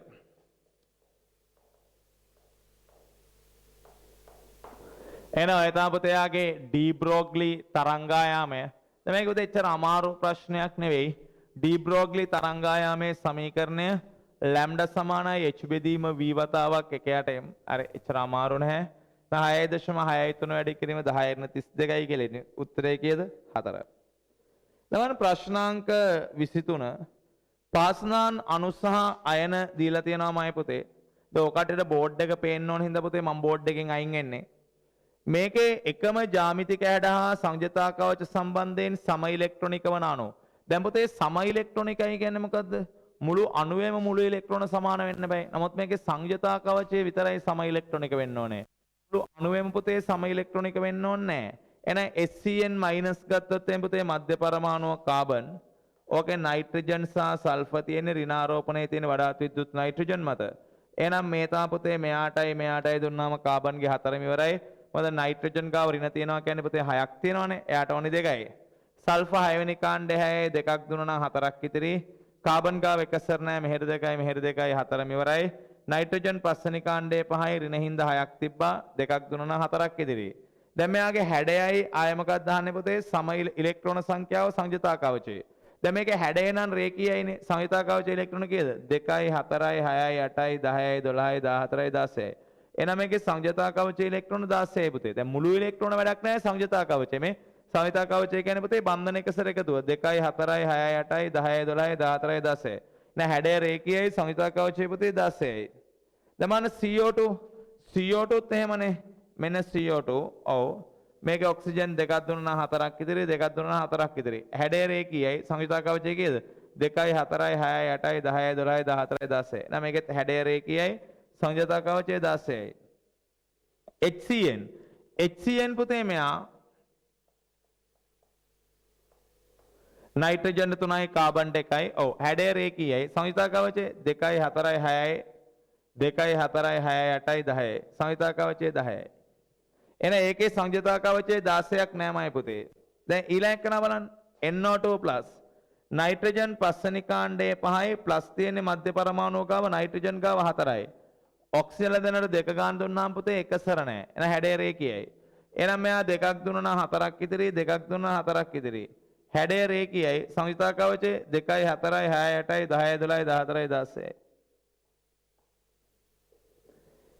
දැන් ඊළඟ එක නා CNO මයිනස් තියෙන වඩාත් විද්‍යුත් ඍණ ඔක්සිජන් ගාව එහෙනම් මේකේ ඔක්සිජන් 2යි නයිට්‍රජන් 3යි එහෙනම් කාබන්ගේ 4ම ඉවරයි මෙයා පුතේ 3ක් දුන්නා නම් 2ක් ඉතිරි මෙයා ගාව ඍණ හින්දා 6ක් තියෙනවා 7ක් තියෙනවා 1ක් දුන්නා නම් 6ක් ඉතිරි මේකේ හැඩය රේඛීයයි සංයුතා කවචය කීයද 2යි 4යි 6යි 8යි 10යි 12යි 14යි 16යි එහෙනම් ඔක්කොගේම හැඩය රේඛීයයි සංයතා කවචය 16යි එහෙනම් සංයතා කවචය 16ක් නැත්නම් HCN විතරයි එහෙනම් පුතේ හැඩයයි සංයතා කවචයයි සම ඉලෙක්ට්‍රොනිකයි වෙන්නේ කවුද ABDE දැන් පුතේ මුළු අණුව සම ඉලෙක්ට්‍රොනික නෙවෙයි දැන් මුළු අණුව සම ඉලෙක්ට්‍රොනික කියන්නේ මුළු ඉලෙක්ට්‍රෝන සංඛ්‍යාව සමාන වෙන්න බෑ අපි අර බන්ධන එක කොටස කතා කරන්නේ බන්ධන එක් කොටස කතා කරන්නේ මුළු අණුව සම ඉලෙක්ට්‍රොනික වෙන්න ඒ අණුවේ තියෙන සමස්ත ඉලෙක්ට්‍රෝන සමාන වෙන්න ඕනේ මේකේ මුළු අණුව නෙවෙයි පුතේ සම ඉලෙක්ට්‍රොනික වෙන්න ඕනේ සංයතා කවචය ඒතර සංයතා කවචය කියන්නේ පුතේ අපි දන්නවා ඒ බන්ධන හදන්න පිට ගන්න පුළුවන් ඉලෙක්ට්‍රෝන නැත්නම් ලුයිස් ව්‍යුහයේ පෙන්වන ඉලෙක්ට්‍රෝන. ලුයිස් ව්‍යුහයේ සංයතා කවචයනේ පෙන්වන්නේ අණුවේ බන්ධනය එකසරයි. හරි. ඒතර ඔක්කොගෙම පුතේ හැඩය රේඛියයි. දැන් මෙයාගෙත් හැඩය රේඛියයි. හැබැයි සංයතා කවචය 10යිනේ. අනිත් ඔක්කොගෙම 16යි. නේද? ඔව්. ප්‍රශ්නාංක 24 මේ බලන්න. අද 24 කියන්නේ. ඒ අණු සල්ෆියුරික් හා HCl මිශ්‍ර කරලා පිළියෙල කරගත් ද්‍රාවණයක් ලෝ. කැපිටල් A ගේ තියෙන්නේ සල්ෆියුරික් HCl මිශ්‍රණයක්. කැපිටල් A ගේ තියෙන්නේ සල්ෆියුරික් HCl මිශ්‍රණයක්. ඔව්. මේකෙන් ඝන සෙන්ටිමීටර් 20ක් අරගෙන සම්පූර්ණයෙන් උදාසීන කරන්න 0.8 NaOH ඝන සෙන්ටිමීටර් 10ක් ඕනේ වුණාලු. right okay එතකොට දැන් මේකේ මොකද වෙන්නේ කියන්නකෝ. දැන් ඔය සල්ෆියුරික් කියන අම්ලයත් එක්ක NaOH උදාසීන වෙනවාමයි පුතේ. සල්ෆියුරික් කියන අම්ලයත් එක්ක NaOH උදාසීන වෙනවා. අන්න හැදෙනවා Na2SO4 ධන ජලය. දැන් අම්ල වශ ප්‍රතික්‍රියාවල යන්න පුළුවන්. ඒ වගේම පුතේ ඔකේ තියෙන HCl කියන අම්ලයත් NaOH එක්ක උදාසීන වෙනවා. අන්න කවුද? අන්න හැදෙනවා NaCl ධන ජලය. හරි. එහෙනම් පුතේ මේකේ අපි right සල්ෆියුරික් මවුල X HCl මවුල Y කියලා ගත්තොත් මෙතෙන් වෙන NaOH 2x මෙතන වෙන NaOH y. එහෙනම් වැය වෙච්ච මුළු NaOH කොච්චරද? වැය වෙච්ච මුළු NaOH එන්නේ සාන්ද්‍රණය 0.8යි බෙදීම 10 වතාවක් 10යි. ඒ කියන්නේ 8 වැඩි කිරීම 10 3යිනේ. ඒ කියන්නේ 8 වැඩි කිරීම 10 3යිනේ. ඔව්. එහෙනම් වැය වෙච්ච NaOH ප්‍රමාණය කියන්නේ 2x ධන සමානයි 8 වැඩි කිරීම 10 3යි. සමීකරණ අංක 1. හරි? right. මේකෙන් තවත් 20ක් ගන්නවලු වැඩිපුර බේරියම් ක්ලෝරයිඩ් එකතු කරොත් පුතේ අන්න මේකට වැඩිපුර බේරියම් ක්ලෝරයිඩ් එකතු කරොත් අවක්ෂේප වෙන්නේ සල්ෆියුරික් නේ. ඒ බේරියම් සල්ෆේට් විදියට. ඒ අවක්ෂේපයේ බේරියම් සල්ෆේට් කියලා දීලා තියෙනවා. ඒතර බේරියම් සල්ෆේට් පුතේ HCl කින් හදන්න බෑනේ. හරි. එහෙනම් මේක එනවා දෙකක් HCl. ඔව්. එතකොට මේ බේරියම් සල්ෆේට් හැදෙන්නේ පුතේ right සල්ෆියුරික් ගෙන්. එහෙනම් බේරියම් සල්ෆේට් ප්‍රමාණය දීලා තියෙනවා. එහෙනම් සල්ෆියුරික් X නම් එතනින් හැදෙන බේරියම් සල්ෆේට් ප්‍රමාණය X. එහෙනම් මෙතන බේරියම් සල්ෆේට් මවුල. එහෙනම් හැදෙන බේරියම් සල්ෆේට් මවුල ප්‍රමාණය සිම්පල් X. කීයද? අනබද එයාගේ ස්කන්ධය 0.466 බේරියම් සල්ෆේට් ගේ සාපස් 233න් බෙදන්න. ඒ කියන්නේ X ගයාගේ එන්නේ 2 වැඩි කිරීම 10 3යි. X 2 වැඩි කිරීම 10 3යි නම් Y ගයාගේ එන්නේ කීයද? 4 වැඩි කිරීම 10 3යි. X 2 වැඩි කිරීම 10 3 නම් Y ගයාගේ 4 වැඩි කිරීම 10 3යි. අපෙන් අහන්නෙත් පුතේ HCl සාන්ද්‍රණය. එහෙනම් කවුද HCl සාන්ද්‍රණය? මවුල සංඛ්‍යාවමයි පුතේ 4 වැඩි කිරීම 10 3යි. ඕක තියෙන්නේ 20ක. එහෙනම් 20ෙන් බෙදලා 10න් වැඩි කරන්න. එහෙනම් කීයදමයි පුතේ එන්නේ? 4යට 20යි 0.2යි. 4යට 20යි කියන්නේ 0.2යි. එහෙනම් 0.2යි මවුල ඝන ඩෙසිමීටරයට. 0.2යි මවුල ඝන ඩෙසිමීටරයට. බාන ප්‍රශ්නාංක 25. දැන් පුතේ පේපර් එකේ right ගණන් ටිකක් තියෙනවා. ඔව්. අපිව හදන්න ඕනේ. ප්‍රකාශ තියෙනවා ඒ සියල්ල. දැන් මේ ටයිමින් පුතේ බැලන්ස් කරගන්න. පැය දෙකට අනිවාර්යයෙන්ම මේ පේපර් එක ලියන්න ඕනේ. ප්‍රශ්නාංක 25 කියවන්න. කැල්සියම් ක්ලෝරයිඩුයි මැග්නීසියම් ක්ලෝරයිඩුයි පමණක් සමන්විත සමමෞලික ද්‍රාවණයක. එහෙනම් පුතේ අපි ගමු ඕකේ MgCl2 right සාන්ද්‍රණය සමානයි කැල්සියම් ක්ලෝරයිඩ් සාන්ද්‍රණය සමානයි x මවුල ඝන ඩෙසිමීටරයට. දැන් ළමයෙක් කෙනා සර් කොහොමද x කියන්නේ සමමෞලික කියන්නේ සම සාන්ද්‍රණ නෙවෙයිනේ. මෙහෙමයි පුතේ. ඒ මිශ්‍රණය යා කියන්නේ සමමෞලිකයි. මොකදමයි පුතේ සමමෞලිකයි කියන්නේ මේ දෙන්නගේ මවුල සමානයි. එහෙනම් එකම ද්‍රාවණයේ එකම පරිමාණ පුතේ මවුල සමානයි කියන්නේ සාන්ද්‍රණ ලොවෙත් සමානයි. එහෙනම් මේකේ මවුල සමානයි කියන්නේමයි පුතේ සාන්ද්‍රණ ලොවෙත් සමානයි. එයි එකම මවුල ඉන්නේ එක සමාන පරිමාවය. එහෙනම් මවුල සමානයි කියන්නේමයි පුතේ සාන්ද්‍රණ අනිවාර්යෙන් සමානයි. එහෙනම් මේකේ කිසි ප්‍රශ්නයක් නැහැ. මේකේ පුතේ MgCl2 පූර්ණ විඝටනයෙන් එනවා. Mg ධන 2 ධන 2ක් Cl මයිනස්. මෙයාගේ සාන්ද්‍රණය x නම් මේක x මේක 2x. ඒ කැල්සියම් ක්ලෝරයිඩ් පූර්ණ විඝටනයෙන් එනවා. කැල්සියම් ධන 2 ධන 2ක් Cl මයිනස්. මෙයාගේ සාන්ද්‍රණයත් x නම් මෙයත් x මෙයත් x. එතකොට මෙතනදී පුතේ අපිට දීලා තියෙන්නේ Cl මයිනස් සාන්ද්‍රණය. එහෙනම් Cl මයිනස් සාන්ද්‍රණය 142යි ppm. ඔව්. දැන් මේවා ජලීය ද්‍රාවණයමයි පුතේ. එන 142යි ppm ලියන්න පුළුවන්. 142යි මිලිග්‍රෑම් ඝන ඩෙසිමීටරයට. හරි. එහෙනම් මේක ලියන්න පුළුවන් 142 වැඩි කිරීම 10^3යි ග්‍රෑම්. ග්‍රෑම් මවුල කරන්න පුතේ 35.5න් බෙදන්න. එතන Cl - 2x. එහෙනම් මේක එනවා 4 වැඩි කිරීම 10^3යි මවුල ඝන ඩෙසිමීටර. එහෙනම් Cl - සාන්ද්‍රණය කීයද? 4 වැඩි කිරීම 10^3යි. එහෙනම් Cl - කියන්නේ මේ දෙන්නගේ එකතුව. ඇයි? මෙතනින් එන Cl - මෙතනින් එන Cl - එකතුව. එන x ගියගේ එන්නේමයි පුතේ 10^3යි. එහෙනම් මේකේ මැග්නීසියම් ධන 2 සාන්ද්‍රණය කියන්නේ x. එහෙනම්මයි පුතේ මැග්නීසියම් ධන 2 සාන්ද්‍රණය කියන්නේ x. ඒ කියන්නේ කීයද? 10^3යි මවුල ඝන ඩෙසිමීටර්. නමුත් මේක මවුල ඝන ඩෙසිමීටරේට නේ පුතේ කරන්න ඕනේ ppm නේද? ඔව්. එහෙනම් මේක එනවා 10^3යි මවුල ග්‍රෑම් කරන්න මැග්නීසියම්ගේ සාපස් 24න් ග්‍රෑම් මිලිග්‍රෑම් කරන්න 1000න් වැඩි කරන්න. එහෙනම් ඔය තමයි යාගේ සාන්ද්‍රණය මිලිග්‍රෑම් ඝන ඩෙසිමීටරයට. එහෙනම් මිලිග්‍රෑම් ඝන ඩෙසිමීටරේ කට්ටියනට ලියුවා පුතේ ppm කියලා. එනවා කියන්නේ 24යි ppm. එහෙනම් ඔය තමයි පුතේ උතන මැග්නීසියම් ධන 2 සාන්ද්‍රණය කීයදමයි පුතේ 24යි ppm. අමාරු ප්‍රශ්නයක් නෙවෙයි හරි. එහෙනම් උත්තරේ කීයද? උත්තරේ පුතේ 3. උත්තරේ 3 24ට උත්තරේ 2 25ට උත්තරේ 3. හරි. 25ට උත්තරේ 3. right. දැන් කියවන බාන 26 ප්‍රශ්නාංක 26. right. ප්‍රැක්ටිස් කරමු. මැග්නීසියම් සහ ඇලුමිනියම් ඉන්නේ 1:2 මවුල අනුපාතයෙන්. හරි. මැග්නීසියම් සහ ඇලුමිනියම් ඉන්නේ 1:2 මවුල අනුපාතයෙන්. හරි. එහෙනම් අපිට පුළුවන් දැන් මැග්නීසියම් මවුල x නම් ඇලුමිනියම් මවුල 2x. හරි. අන්න මේක පුතේ 0.4යි හයිඩ්‍රොක්ලෝරික් 50ක් එක්ක ප්‍රතික්‍රියා කරවලු. එහෙනම් මේක හයිඩ්‍රොක්ලෝරික් එක්ක ප්‍රතික්‍රියා කරොත් මැග්නීසියම් HCl එක්ක ප්‍රතික්‍රියා කරනවා කවුද? අන්න මැග්නීසියම් ක්ලෝරයිඩ් ධන හයිඩ්‍රජන්. ඔව්. ඔය ඇලුමිනියමුත් HCl එක්ක ප්‍රතික්‍රියා කරනවා මාද? අනන්නේ ඇලුමිනියම් ක්ලෝරයිඩ් ධන හයිඩ්‍රජන්. තුල්ට ගන්න මෙතන දාන්න 2ක්, මෙතන දාන්න 6ක්, මෙතන දාන්න 3ක්, මෙතන දාන්න 2ක් තුලිතයි. හරි. එතකොට අර ඉතිරි වූ ද්‍රාවණයේ උදාසීන කරලා තියෙනවා පුතේ සෝඩියම් හයිඩ්‍රොක්සයිඩ් ගෙන්. දැන් මේ බලන්නකෝ. දැන් මෙන්න මේක දිය කරන්නේ කවුරුත් එක්කද? මේක පුතේ දිය කරන්නේ මෙන්න මේ සාම්පලය කාටද? 0.4යි HCl 50කට. එහෙනම් ඉතිරි HCl උදාසීන කරද්දී 0.2යි සෝඩියම් හයිඩ්‍රොක්සයිඩ් 60ක් වැය වෙන්නේ. 0.2යි සෝඩියම් හයිඩ්‍රොක්සයිඩ් 60ක් වැය වෙන්නේ. එහෙනම් ඒ 0.2යි සෝඩියම් හයිඩ්‍රොක්සයිඩ් එක ප්‍රතික්‍රියා කරන ඉතිරි HCl. එනෝගේ ඉතිරි HCl ටික NaOH එක ප්‍රතික්‍රියා කරනවා.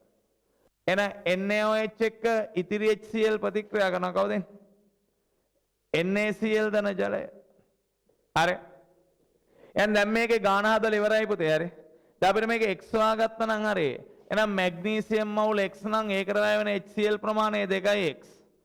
ඇලුමිනියම් මවුල 2x ඒකට වැය වෙන HCl ප්‍රමාණය කීයද? කීයද? ඇලුමිනියම් 2x නම් ඒකට වැය වෙන HCl ප්‍රමාණය කීයද? 6x. බැරළමයි පැත්තක ලියලා ගන්න හරි. එනවගේ ඉතිරි HCl තමයි NaOH එක අනුමාපනය කරන්නේ. එහෙනම් කවුද වැය වෙච්ච මවුල? වැය වෙච්ච NaOH මවුල පුතේ 0.2යි 60යි. සාන්ද්‍රණය 0.2යි බෙදීම 10 වතාවක් 60යි. එහෙනම් 0.112යි. එහෙනම් NaOH මවුල පුතේ 0.112 නම් ඉතිරි HCl උත් ඔච්චරයි. එහෙනම් ඉතිරි HCl ටිකත් ඔච්චරයි කීයද? 0.12. එහෙනම් කවුද ආරම්භක HCl? ආරම්භක HCl 0.450යි පුතේ. එහෙනම් 0.4 බෙදීම 17ක් 50යි. එහෙනම් මේ කීයද? 0.02යි. හරි. එහෙනම් මෙතන වැයෝ HCl. එහෙනම් වැය වෙච්ච HCl කියන්නේ ආරම්භක HCl 0.02කින් 0.12ක් අඩු කරොත් කීයද? 0.008යි. හරි. 0.008යි. එහෙනම් ඔය කියන්නේ මේ දෙන්නගේ එකතුව කවුද? 2x ධන 6x සමානයි 0.008යි. එන x ගියාගේ එන්නේ 10/3යි. එහෙනම් අපිට ඕනේ පුතේ ඇලුමිනියම් මවුල නේද? ඔව් ඇලුමිනියම් ස්කන්ධය. එහෙනම් ඔතන තිබ්බ ඇලුමිනියම් මවුල කියන්නේ පුතේ ඒතර 2x. ඔතන තිබ්බ ඇලුමිනියම් මවුල කියන්නේ 2x. හරි. ඔතන තිබ්බ ඇලුමිනියම් මවුල කවුද? 2x. හරි. එහෙනම් ඔතන තියෙන ඇලුමිනියම් මවුල ටික මට ලියුව හැකි. එහෙනම් ඔතන තියෙන ඇලුමිනියම් මවුල කියන්නේ කවුද? 2x. ඒ කියන්නේ 2 වැඩි කිරීම 10/3යි. එහෙනම් ඔතන තියෙන ඇලුමිනියම් ස්කන්ධය. ඔතන තියෙන ඇලුමිනියම් ස්කන්ධය කියන්නේ 2 වැඩි කිරීම 10/3 වැඩි කරන ඇලුමිනියම්ගේ සාපස් 27න්. ඒ කියන්නේ 0.54 ග්‍රෑම්. 0.54 ග්‍රෑම්. උත්තරේ 2. ප්‍රශ්නාංක 27 කියවනමයි පුතේ. අන කැල්සියම් කාබනේට් මැග්නීසියම් කාබනේට් මිශ්‍රණයක් ඉන්නේ. එහෙනම් මේ කට්ටියගේ තාපයෝජන දීලා තියෙනවා. මේ කට්ටියගේ තාපයෝජන දීලා තියෙනවා. ලේසි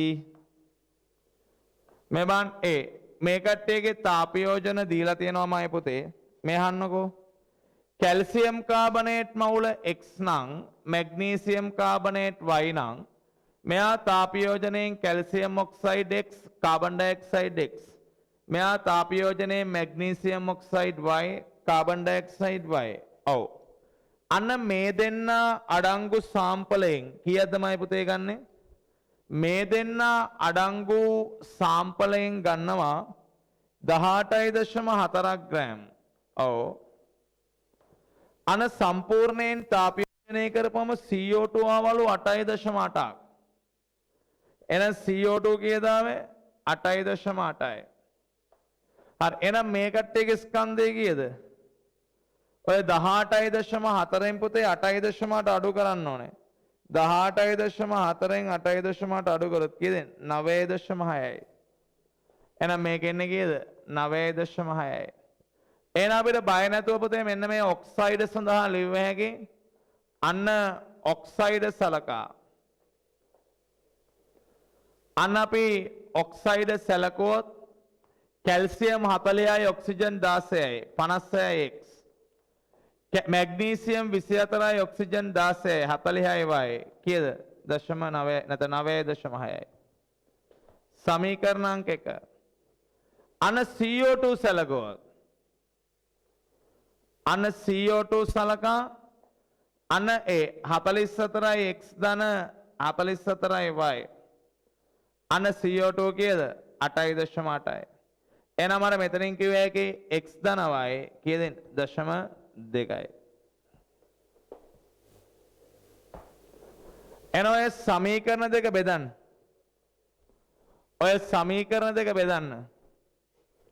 දැන් සමීකරණ දෙක බෙදලා අපිට x බෙදීම y අනුපාතය අහන්න.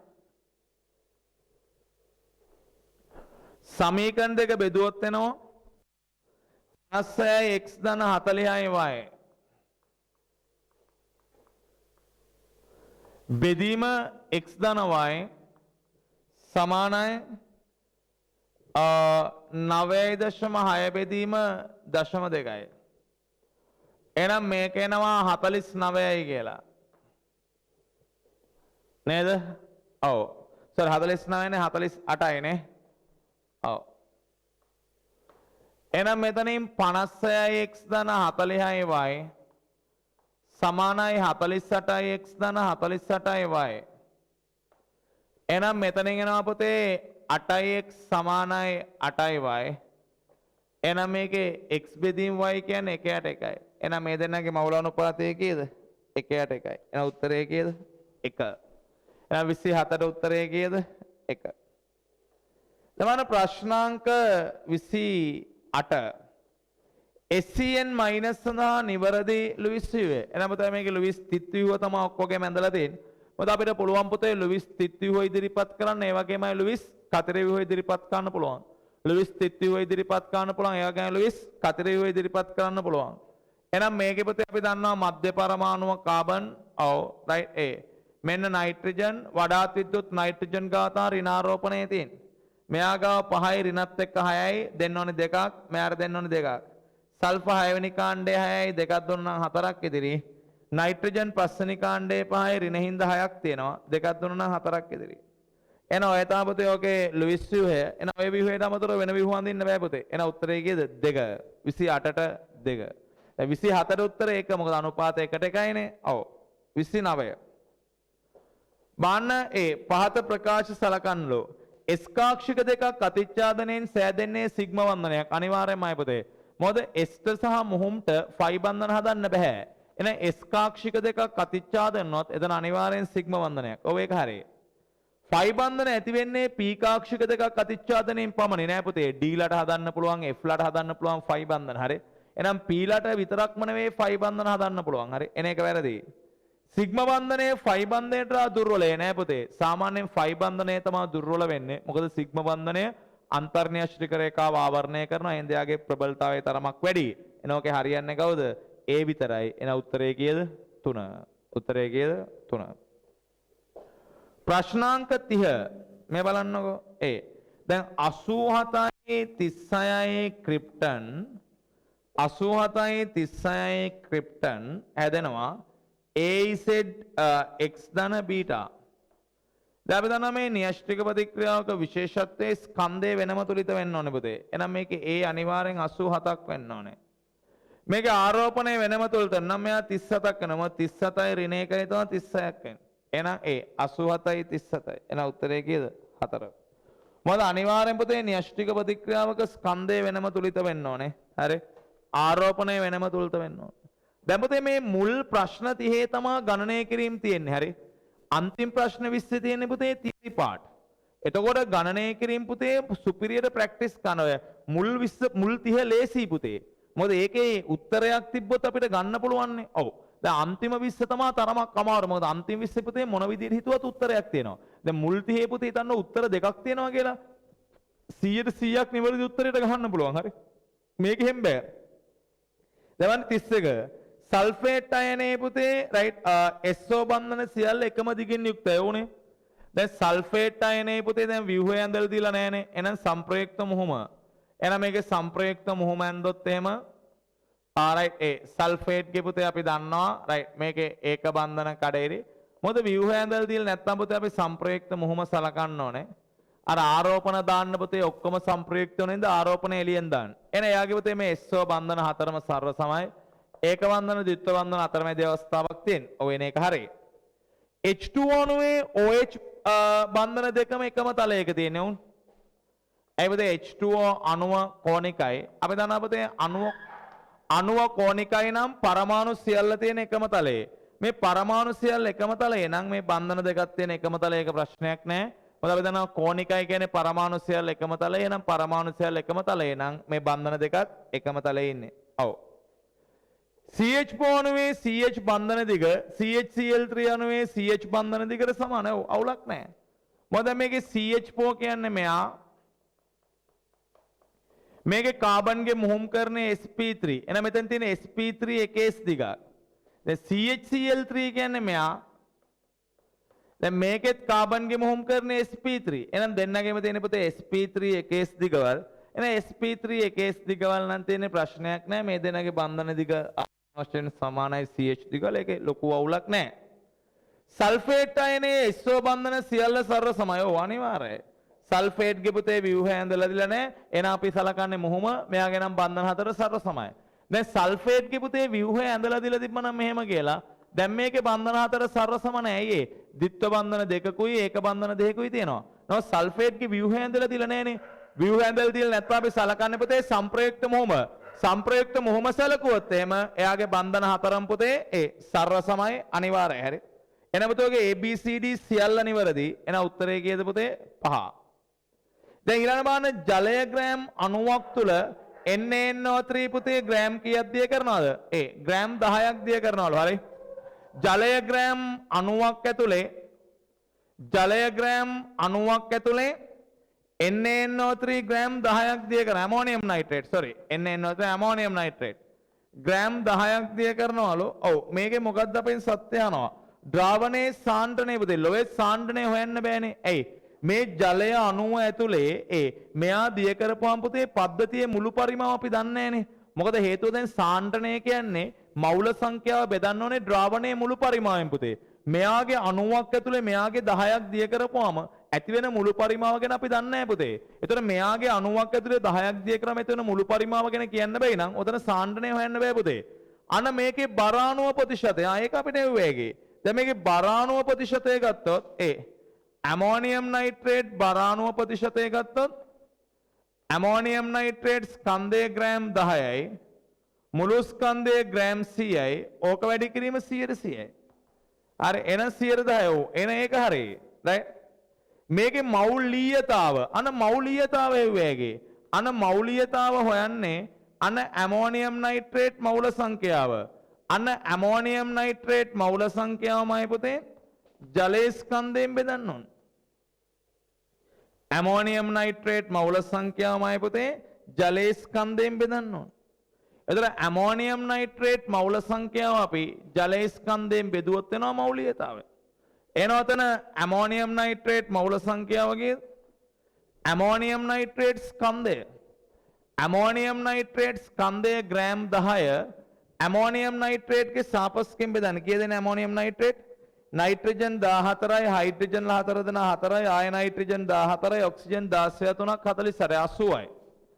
එහෙනම් මේ තමා ඇමෝනියම් නයිට්‍රේට් මවුල බෙදන්න පුතේ ජලයේ ස්කන්ධයේ 0.09යි කිලෝග්‍රෑම්. හරි එහෙනම් ඔය තමයි මෞලියතාවය එන්නේ. එහෙනම් මේක කීයද? 10ට 80 බෙදන්න ඕනේ 0.09. එහෙනම් ඔය උත්තරේ එනවා පුතේ 1.3යි අඩෝ. ජලයේ මවුල භාගය. එහෙනම් පුතේ මේකේ XH2O. කවුද XH2O කියන්නේ? ජලයේ මවුල කීයද? 90 බෙදන්න පුතේ ජලයේ සාපස් 18න්. බෙදන්න මුළු මවුල කවුද? ජලයේ මවුල 90 බෙදීම 18 ධන මෙයා කීයද? 10ට 80යි. අන්න මේක සුළු කරොත් නම් පුතේ 4 එකක් එන්නේ නැහැ. 4 එකක් එන්නේ නැහැ. දැන් 18ට රයිට් 90යි කියන්නේ 5යි. ඔව්. එහෙනම් මෙයා 5 බෙදන්න 5 ධන කිසියම් අගයක් නැහැ. ඕක පුතේ 4 එකක් එන්නේ නැහැ. හරි. එහෙනම් මේකේ 10ට 80යි කියන්නේ ඇත්තටම 0.125යි. එහෙනම් ඕක 1ට 4ක් එන්නේ නැහැ පිස්සුද? එහෙනම් උත්තරේ පුතේ කවුද? BC විතරයි නිවැරදි පුතේ. D වැරදි. එහෙනම් කලින් එකේ ඔක්කොම නිවැරදි උත්තරේ 5. මේකේ BC නිවැරදි. එහෙනම් උත්තරේ කීයද? 2. ප්‍රශ්නාංක 3. දැන් පුතේ ප්‍රාථමික බන්ධන. දැන් ප්‍රාථමික බන්ධන කියන්නේ සහසංයුජ බන්ධන, අයනික බන්ධන, එහෙම නැත්නම් ලෝහක බන්ධන. මේවට කියන තයිනමක් නා පුතේ ප්‍රාථමික බන්ධන කියන්නේ. දැන් ද්විතීක බන්ධන කියන්නේ අන්තර්ණුක ආකර්ෂණ. එහෙනම් ප්‍රාථමික බන්ධන කියලා අපි පොදුවේ කියන්නේ කාටද පුතේ? සහසංයුජ බන්ධන, අයනික බන්ධන, ලෝහක බන්ධන. සහසංයුජ බන්ධන, අයනික බන්ධන, ලෝහක බන්ධන කියන තුන් දෙනාට කියන පොදු නමක් තමයි පුතේ ප්‍රාථමික ආකර්ෂණ කියන්නේ. දැන් ප්‍රාථමික ආකර්ෂණ කියන්නේ ඔය තුන් දෙනා. කවුද? සහසංයුජයි, අයනිකයි, ලෝහකයි. හරි. එතකොට රයිට් ප්‍රාථමික බන්ධන සම්බන්ධයෙන් පුතේ මොකක්ද අපෙන් අහන සත්‍ය?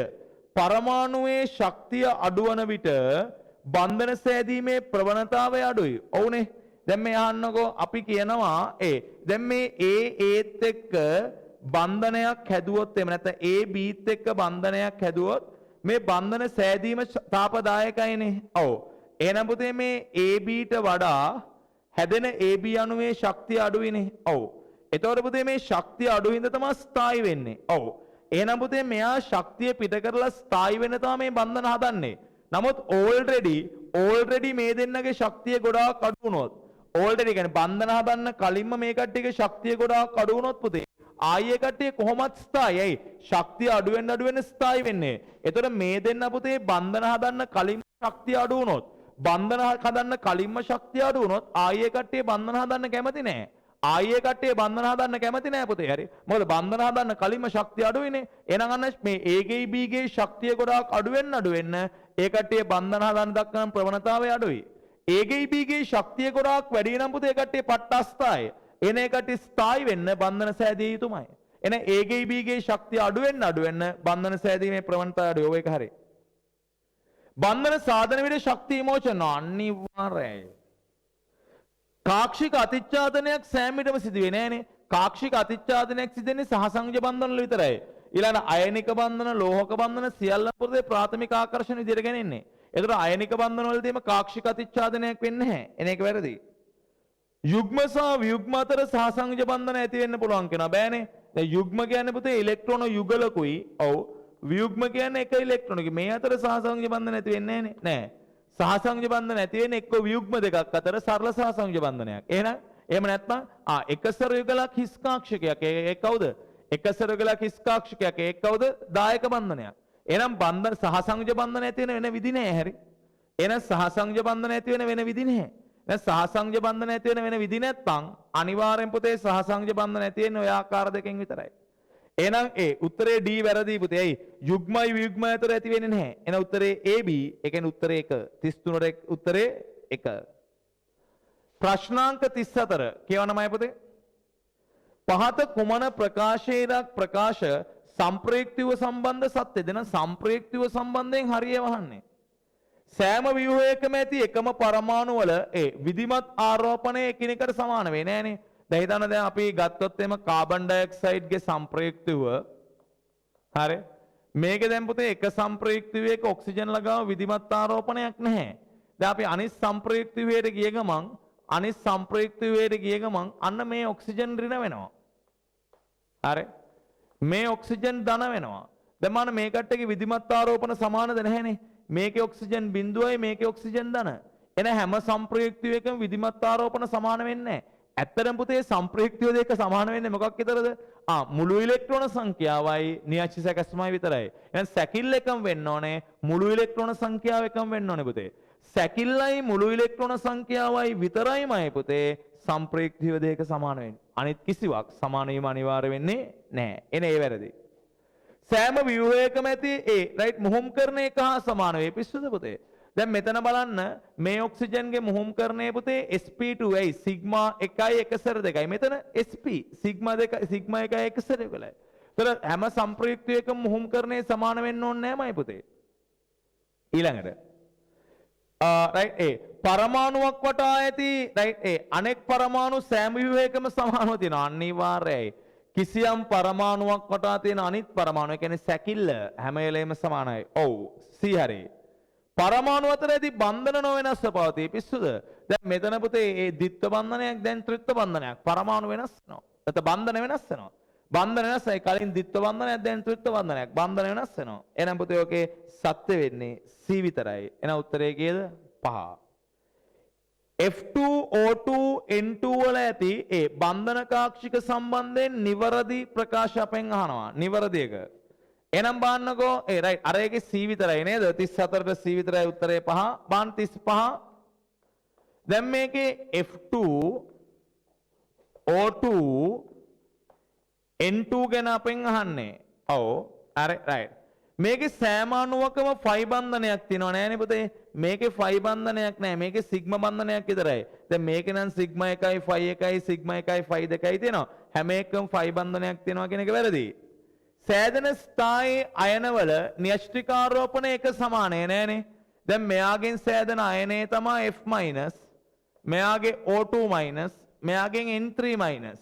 මෙයාගේ න්‍යෂ්ටියේ ප්‍රෝටෝන 9යි 8යි 7යි. එහෙනම් න්‍යෂ්ටිකාරෝපණය වෙනස්. ඇයි? න්‍යෂ්ටිකාරෝපණය කියන්නේ න්‍යෂ්ටියේ ප්‍රෝටෝන සංඛ්‍යාව. ඒකමයි පුතේ පරමාණු ක්‍රමාංකයට සමානයි. එහෙනම් මේ තුන් දෙනාගේ න්‍යෂ්ටිකාරෝපණය රයිට් අපිට සමානයි කියන්න බෑ. හරි? මූලද්‍රව්‍යයන්ගේ සඵල න්‍යෂ්ටිකාරෝපණය ක්‍රමයෙන් වැඩි වෙනවා කියලා කියනවා. දැන් මේ මූලද්‍රව්‍යයන්ගේ සඵල න්‍යෂ්ටික ආරෝපණය කියන්නේ මේ තුන් දෙනානේ. ඔව්. මේ තුන් දෙනාගේ සඵල න්‍යෂ්ටික ආරෝපණය ක්‍රමයෙන් වැඩි වෙනවා කියන දැන්. සඵල න්‍යෂ්ටික ආරෝපණය ක්‍රමයෙන් වැඩි වෙනවා නම් පුතේ ආගන්නකෝ අරය මේ විදිහට අඩු වෙන්න බෑ. අරය මේ විදිහට අඩු වෙන්න බෑ සඵල න්‍යෂ්ටික ආරෝපණය වැඩි වෙනවා නම් නැහැනේ. මේ කට්ටියගේ අරය මේ පැත්තට වැඩි වෙන්නේ. එහෙනම් ක්‍රමයෙන් සඵල න්‍යෂ්ටික ආරෝපණය අඩු වෙනවා.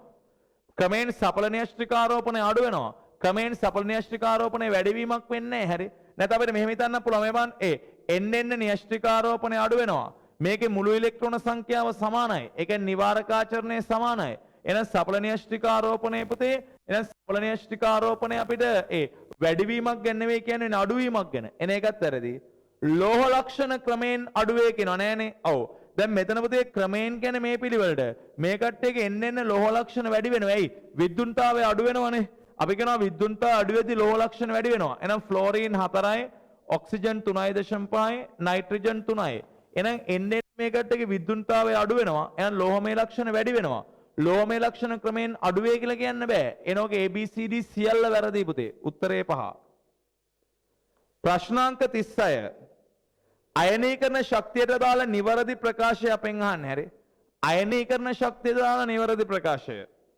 කාණ්ඩයේ පහළට යන විට මූලද්‍රව්‍යයන්ගේ පළමු අයනීකරණ ශක්තිය ක්‍රමයෙන් වැඩි වේ. නෑ පුතේ. කාණ්ඩයේ දිගේ පහළට ඕනෑම අයනීකරණ ශක්තියක් අඩු වෙනවා. ආවර්තයක් දිගේ ඉදිරියට පළමු අයනීකරණ ශක්තිය ක්‍රමයෙන් වැඩි වේ නෑ. ආවර්තයක් දිගේ ඉදිරියට තියෙන පළමු අයනීකරණ ශක්තිය අක්වැක් විචලනයක් පුතේ. ඒකත් වැරදි. පළමු අයනීකරණ ශක්තිය උපරිම වෙනුවේ 7 වෙනි කාණ්ඩයේ මූලද්‍රව්‍ය නෑනේ. පළමු අයනීකරණ ශක්තිය උපරිම වෙන්නේ පුතේ කාගේද? කාණ්ඩයේ ආවර්තයේ කෙලවර කවුද? 8 වෙනි කාණ්ඩයේ උච්ච වායු 7 වෙනි කාණ්ඩේ නෙමෙයි. ඒකත් වැරදි. මූලද්‍රව්‍ය වල දෙවන අයනීකරණ ශක්තිය සෑමෙදම ඒ පළමු අයනීකරණ ශක්තියට වඩා වැඩි. ඔව් ඒක අපි දන්න තියරියක්. ඕන මූලද්‍රව්‍යයක දෙවන අයනීකරණ ශක්තිය වැඩි පළමු අයනීකරණ ශක්තියට වඩා. තුන්වෙනි අයනීකරණ ශක්තිය වැඩි දෙවන අයනීකරණ ශක්තියට වඩා. හතරවෙනි අයනීකරණ ශක්තිය වැඩි තුන්වෙනි අයනීකරණ ශක්තියට වඩා. ඒක පුතේ ඕනෑම මූලද්‍රව්‍යයකට පොදුයි. එනවා කවුරු විතරද හරි? D විතරයි හරි. ප්‍රශ්නාංක 37.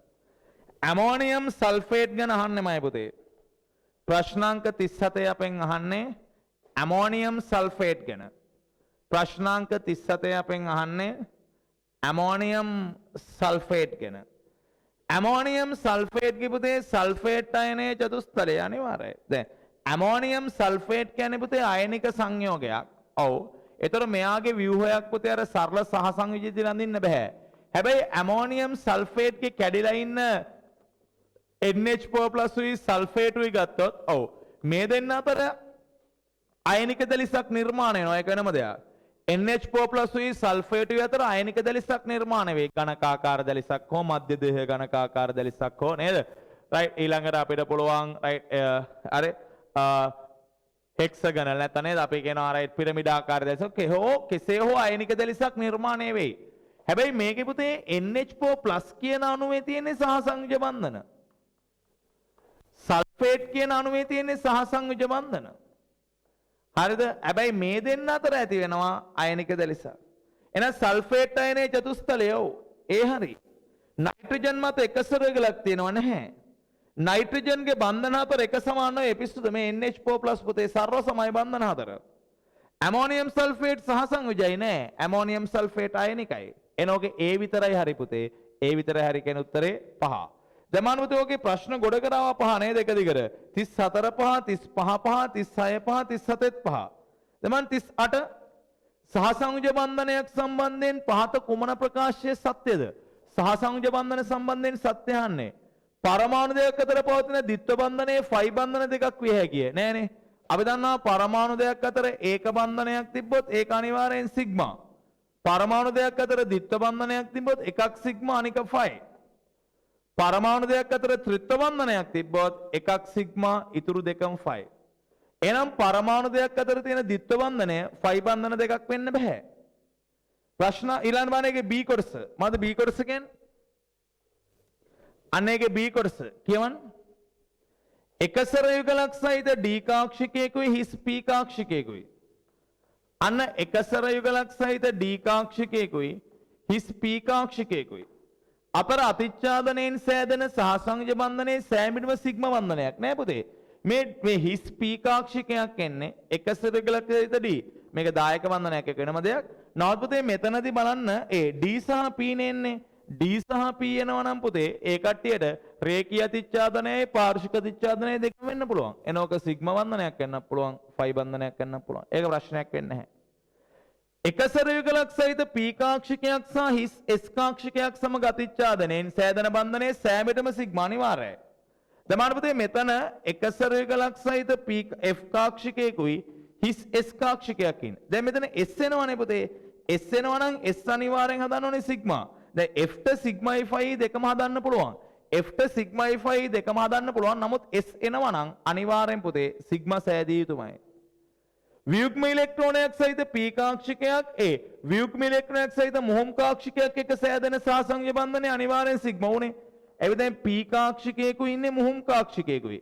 දැන් පුතේ මෙතන P ට රයිට් ෆයි බන්ධනයි සිග්මා බන්ධනයි දෙකම හැදුවේ. හැබැයි මොහොම්ට සිග්මා විතරනේ. එහෙනම් මේක අනිවාර්යෙන් සිග්මා. කොහෙන් හරි එක පැත්තකින් S හරි කොහෙන් හරි එක පැත්තකින් මොහොම් හරි එනවා නම් ඒක අනිවාර්යෙන් සිග්මා. එහෙනම් උත්තරේ කවුද ඔගේ? CD හරි උත්තරේ 3. CD හරි උත්තරේ 3. ප්‍රශ්නාංක 39. ප්‍රශ්නාංක 39. ලේසි පුතේ මේවා. බාන CH3+ අයනය ගැන අපෙන් අහන්නේ. එහෙනම් මේ තමා පුතේ CH3+ අයනය. හරි. මේ හැඩේ සරල රේඛයයි නෑනේ. හැඩේ තලිය ත්‍රිකෝණාකාරයි පුතේ. ඒ වැරදි. සිග්මා බන්ධන විතරයි දෙනෝ. සිග්මා 3ක් විතරයි දෙන්නේ. හැඩේ තලිය ත්‍රිකෝණාකාරයි. ඔව්. කාබන් වලට ඉලෙක්ට්‍රෝන 8කට අඩුයි. ඔව්. ඇයි? කාබන් 4 කාණ්ඩයේ 4යි ධනහින්ද 3යි. ඇයි? ධනාරෝපණය හැම වෙලාවෙම තියෙන මධ්‍ය පරමාණුවක් ගාවනේ පුතේ. එතකොට මෙතන කාබන් ගාව ධනහින්ද 3යි. අන මේ තුන් දෙනාට තුනම දුන්නාම එකසර නැහැ. දැන් කාබන් වලට තියෙන 2යි 4යි. කාබන් වලට 8 නැහැ. පැහැදිලිද? ඔව්. එනෝගේ උත්තරේ පුතේ කවුද? B C D හරි උත්තරේ 5. 40. හයිඩ්‍රජන් පරමාණුක වර්ණාවලී සම්බන්ධව පුතේ කුමන ලක්ෂණ දකින්න පුළුවන්ද කියලා අධ්‍යයනයේදී වැඩිම ශ්‍රේණිය අතර පරතරයේ පවතින්නේ පාෂන් සහ බාම ශ්‍රේණිය අතරයි නෑනේ. දැන් අපි දන්නවා පුතේ අපි මේක සංඛ්‍යාතයේ අන්ත විදියට ඇන්දොත් එහෙම සංඛ්‍යාතයේ විදියට ඇන්දොත් එහෙම දැන් මේකේ රයිට් මොන විදියටද කියලා නැහැ.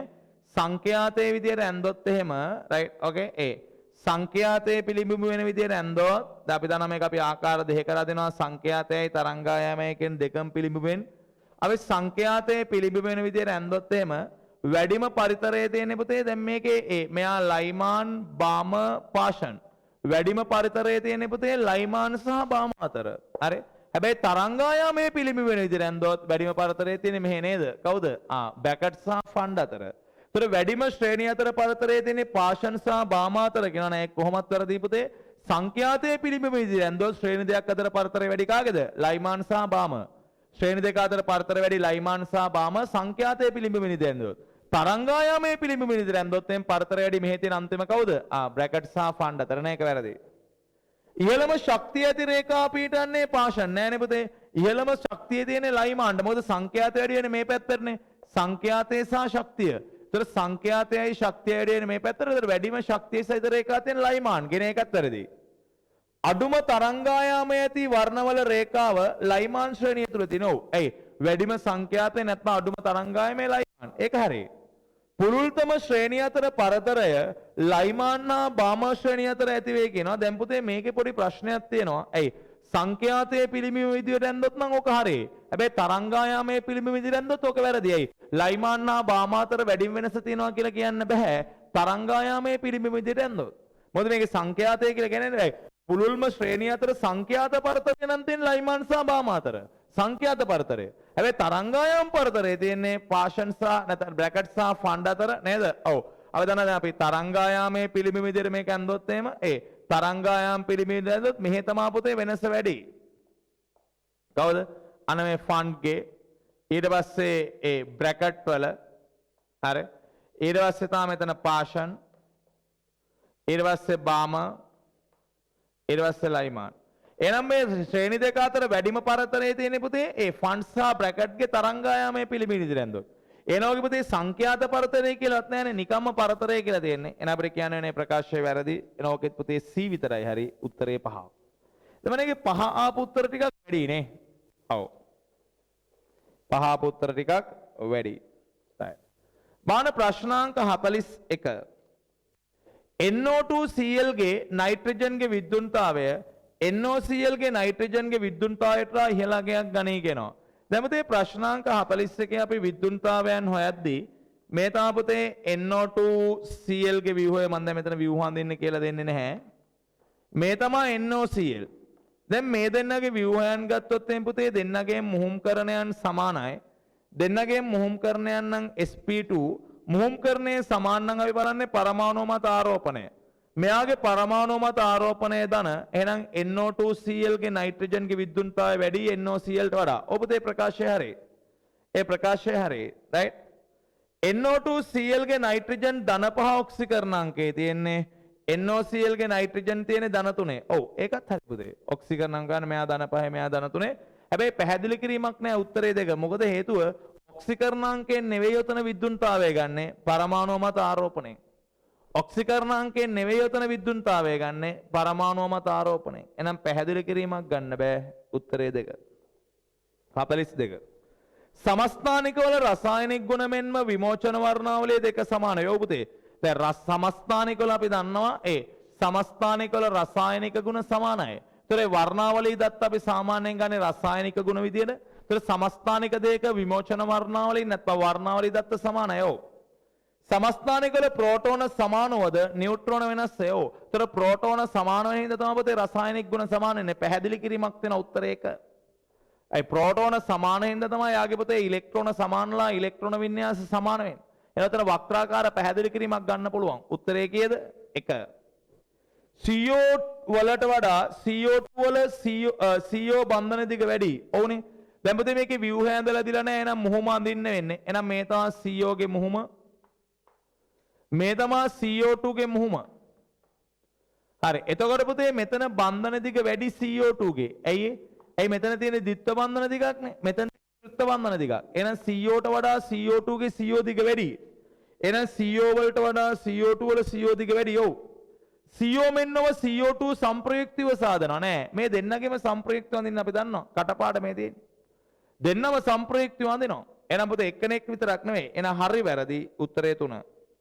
මින්නන්නා දියමන්ති යනු බහුරූපී ආකාර දෙකක් වන අතර මේ ආකාර දෙකටම ඉහළ ද්‍රවාංක තියෙනවා අනිවාර්යයි පුතේ.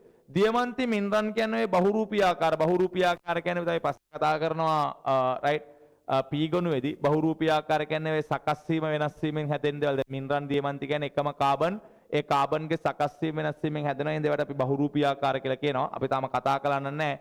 දැන් මේ 12 කාබන් 13 කාබන් කියන්නේ සමස්ථානික. සමස්ථානික නෙවෙයි. දැන් මින්රන් දියමන්ති වගේ බැඳිලා තියෙන විදිය වෙනස් වුණොත් අපි ඒකට කියනවා බහුරූපී ආකාර කියලා. ඔව් එහෙනම් දෙනම් බහුරූපී ආකාර දෙන්නටම ඉහළ ද්‍රවාංක තියෙනවා අනිවාර්යයි. දෙන්නගේම යෝධ දැලිස් තියෙනවා. යෝධ දැලිස් තියෙනවා සහසංයෝධ දැලිස්. අපි දන්නවා සහසංයෝධ දැලිස් තියෙනවා ද්‍රවාංක ඉහළයි. ඔව්. දියමන්ති වල සෑම කාබන් පරමාණුවක්ම sp3 මුහුම් කරන්නේ වෙත. අතර මින්රන් වල සියලු කාබන් පරමාණු sp2. ඔව්. දියමන්ති sp3 මින්රන් sp2. අපි ඒවා දන්න දේවල්. ඒ අතර පැහැදිලි කිරීමක් නැහැ පුතේ උත්තරේ දෙක. ඇයි ඒ? පළවෙනි එකේ කියන්නේ ද්‍රවාංක වැඩි කියලා. දෙන්නගේ ද්‍රවාංක වැඩි වෙන්නේ ඇයි ඒ? දෙන්නගේ ද්‍රවාංක වැඩි වෙන්නේ දෙලිස් ව්‍යුහය නිසා. එන අනිවාර්යෙන් කියන්න ඕනේ දෙන්න සතුව මොකක් වෙනවා කියලා තමයි පුතේ දෙලිස් ව්‍යුහයක් තියෙනවා. උත්තරේ කීයද? 2. SO3 ගේ මධ්‍ය පරමාණු වටා ඉලෙක්ට්‍රෝන යුගල ජ්‍යාමිතිය පිරමිඩාකාර වෙනවා නේනේ. දැන් SO3 ගත්තොත් එහෙනම් පුතේ ප්‍රශ්නාංක 45 SO3 ගත්තොත් පුතේ මෙයාගේ හැඩය තලීය ත්‍රිකෝණාකාරයි ඉලෙක්ට්‍රොනිකල් ජ්‍යාමිතියත් තලීය ත්‍රිකෝණාකාරයි. එහෙනම් පළවෙනි ප්‍රකාශය වැරදි. පරමාණු අණුවක පවතින පරමාණුවක් වටා හැඩය තීරණය කරන්නේ ඒ වටා ඇති විකර්ෂණ ඒකක රයිට් ඒ අණුවක පරමාණුවක් වටා හැඩය තීරණය කරන්නේ ඒ වටා ඇති විකර්ෂණ ඒකක ගන්න මත පමණයි කියනවා නෑ. විකර්ෂණ ඒකක ගන්න මත නෙවෙයි පුතේ. හරිද? රයිට්. දැන් මම මෙයාගේ විකර්ෂණ ඒකක ගන්න 4යි. මෙයාගෙත් විකර්ෂණ ඒකක ගන්න 4යි.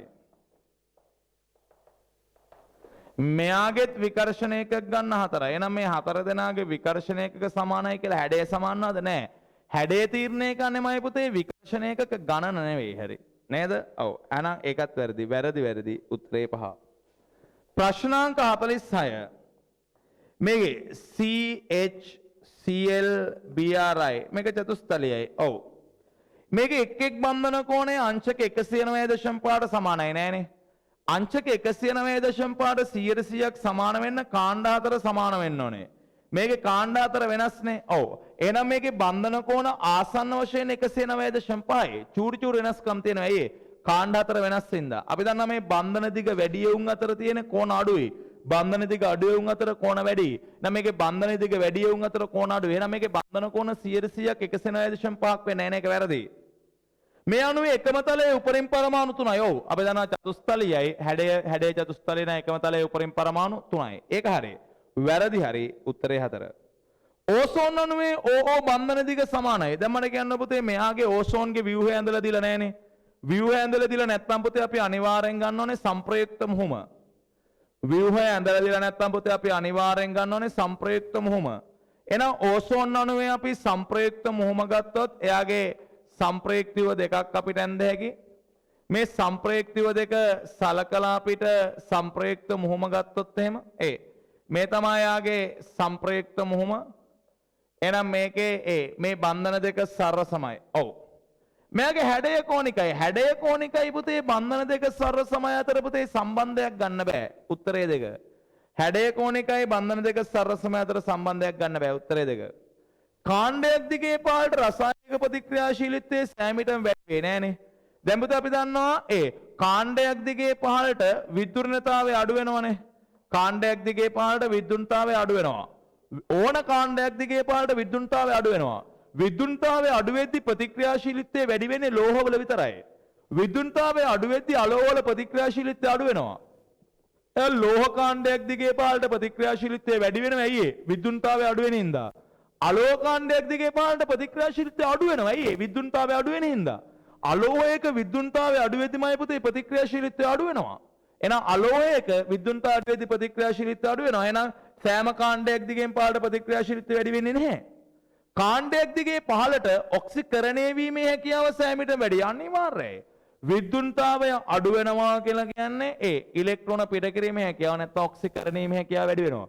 ඒ ඔක්සිකරණීමේ හැකියාව වැඩි වෙද්දී ප්‍රතික්‍රියාශීලීත්වය වැඩි වෙන්නේ ලෝහවල විතරයි. අලෝහවල ඔක්සිකරණීමේ හැකියාව වැඩි වුණා කියලා ප්‍රතික්‍රියාශීලීත්වය වැඩි වෙන්නේ නැහැ.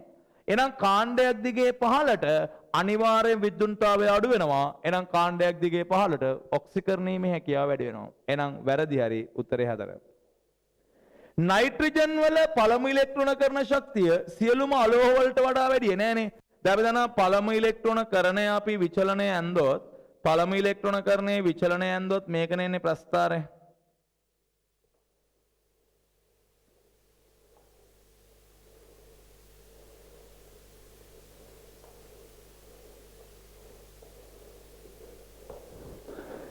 මේකේ පුතේ නයිට්‍රජන් ධන වුණාට නයිට්‍රජන් වඩා ධනාගය වැඩි ආගන්ලා 8 වෙනි කාණ්ඩයෙන් ඉන්නවා. එහෙනම් පළමු ඉලෙක්ට්‍රෝන කරණයේ වැඩිම ධන වෙන්නේ පුතේ නයිට්‍රජන් නෙවෙයි. හරි. එහෙනම් ආගන්ලා ඉන්නවා. හරි. එහෙනම් පළමු ඉලෙක්ට්‍රෝන කරන ශක්තිය සියලුම අලෝහ වලට වඩා නයිට්‍රජන් වැඩි කියන එක වැරදි.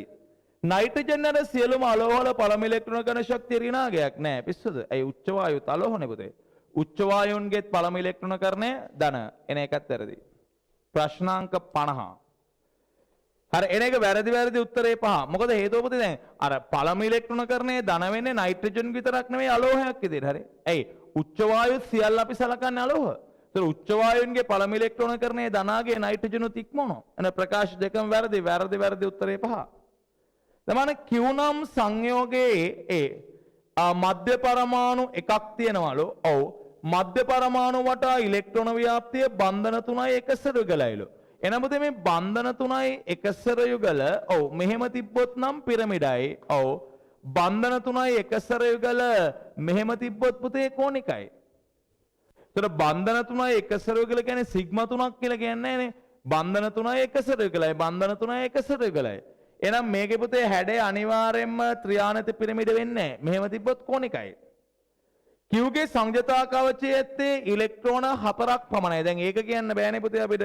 දැන් මේකේ ඇත්තටම පුතේ මෙයා මේ බන්ධනයේට එකයි මේ බන්ධනයේට එකයි මේ බන්ධනයේට එකයි මේකට දෙකයි දුන්නොත් සංජතා කවචයේ 5ක් තියෙනවා Q ගේ. ඒතර Q ගේ සංජතා කවචයේ තියෙන්නේ ඉලෙක්ට්‍රෝන 4ක් විතරයි කියලා අපිට කියන්න බෑ. එහෙනම් පුතේ වැරදි 50ටත් උත්තරේ කීයද? 5. එහෙනම් පුතේ උතනින් කවුරු ඉවරයිද? 3 වෙනි පේපර් එක ඉවරයි. දැන් ඔය කට්ටිය පුතේ මේ වෙද්දි පළවෙනි බහුවර්ණ පේපර් එක දෙවනි රචනා පේපර් එකත් කරා. දැන් මේ තුන්වෙනි බහුවර්ණ පේපර් එක පුතේ. දැන් මෙතනදී අර පළවෙනි බහුවර්ණ පේපර් එකට පොඩි පුතේ වැඩිවීමක් තියෙන්න ඕනේ. එහෙම පුතේ අපි මේක හිමීට ඉස්සරහට යන්න ඕනේ. හරි. අර හැමෝම පුතේ රයිට් ඕකේ අර මේ මාකින් බලලා පුතේ රයිට් මේවා අඩුපාඩු කියන්න රයිට් බැරි දේවල් පුතේ තවත් තේරෙන්නේ නැත්නම් අහගන්න ඇවිල්ලා රයිට් මේක ගොඩ දා ගන්න පුළුවන්. හරි. හැම ළමයාටම මේක ගොඩ දාලා පුළුවන්. හරි. එහෙනම් අපි ටෙස්ට් පේපර්ස් 4න් හම්බෙමු. රයිට් ඕකේ එහෙනම්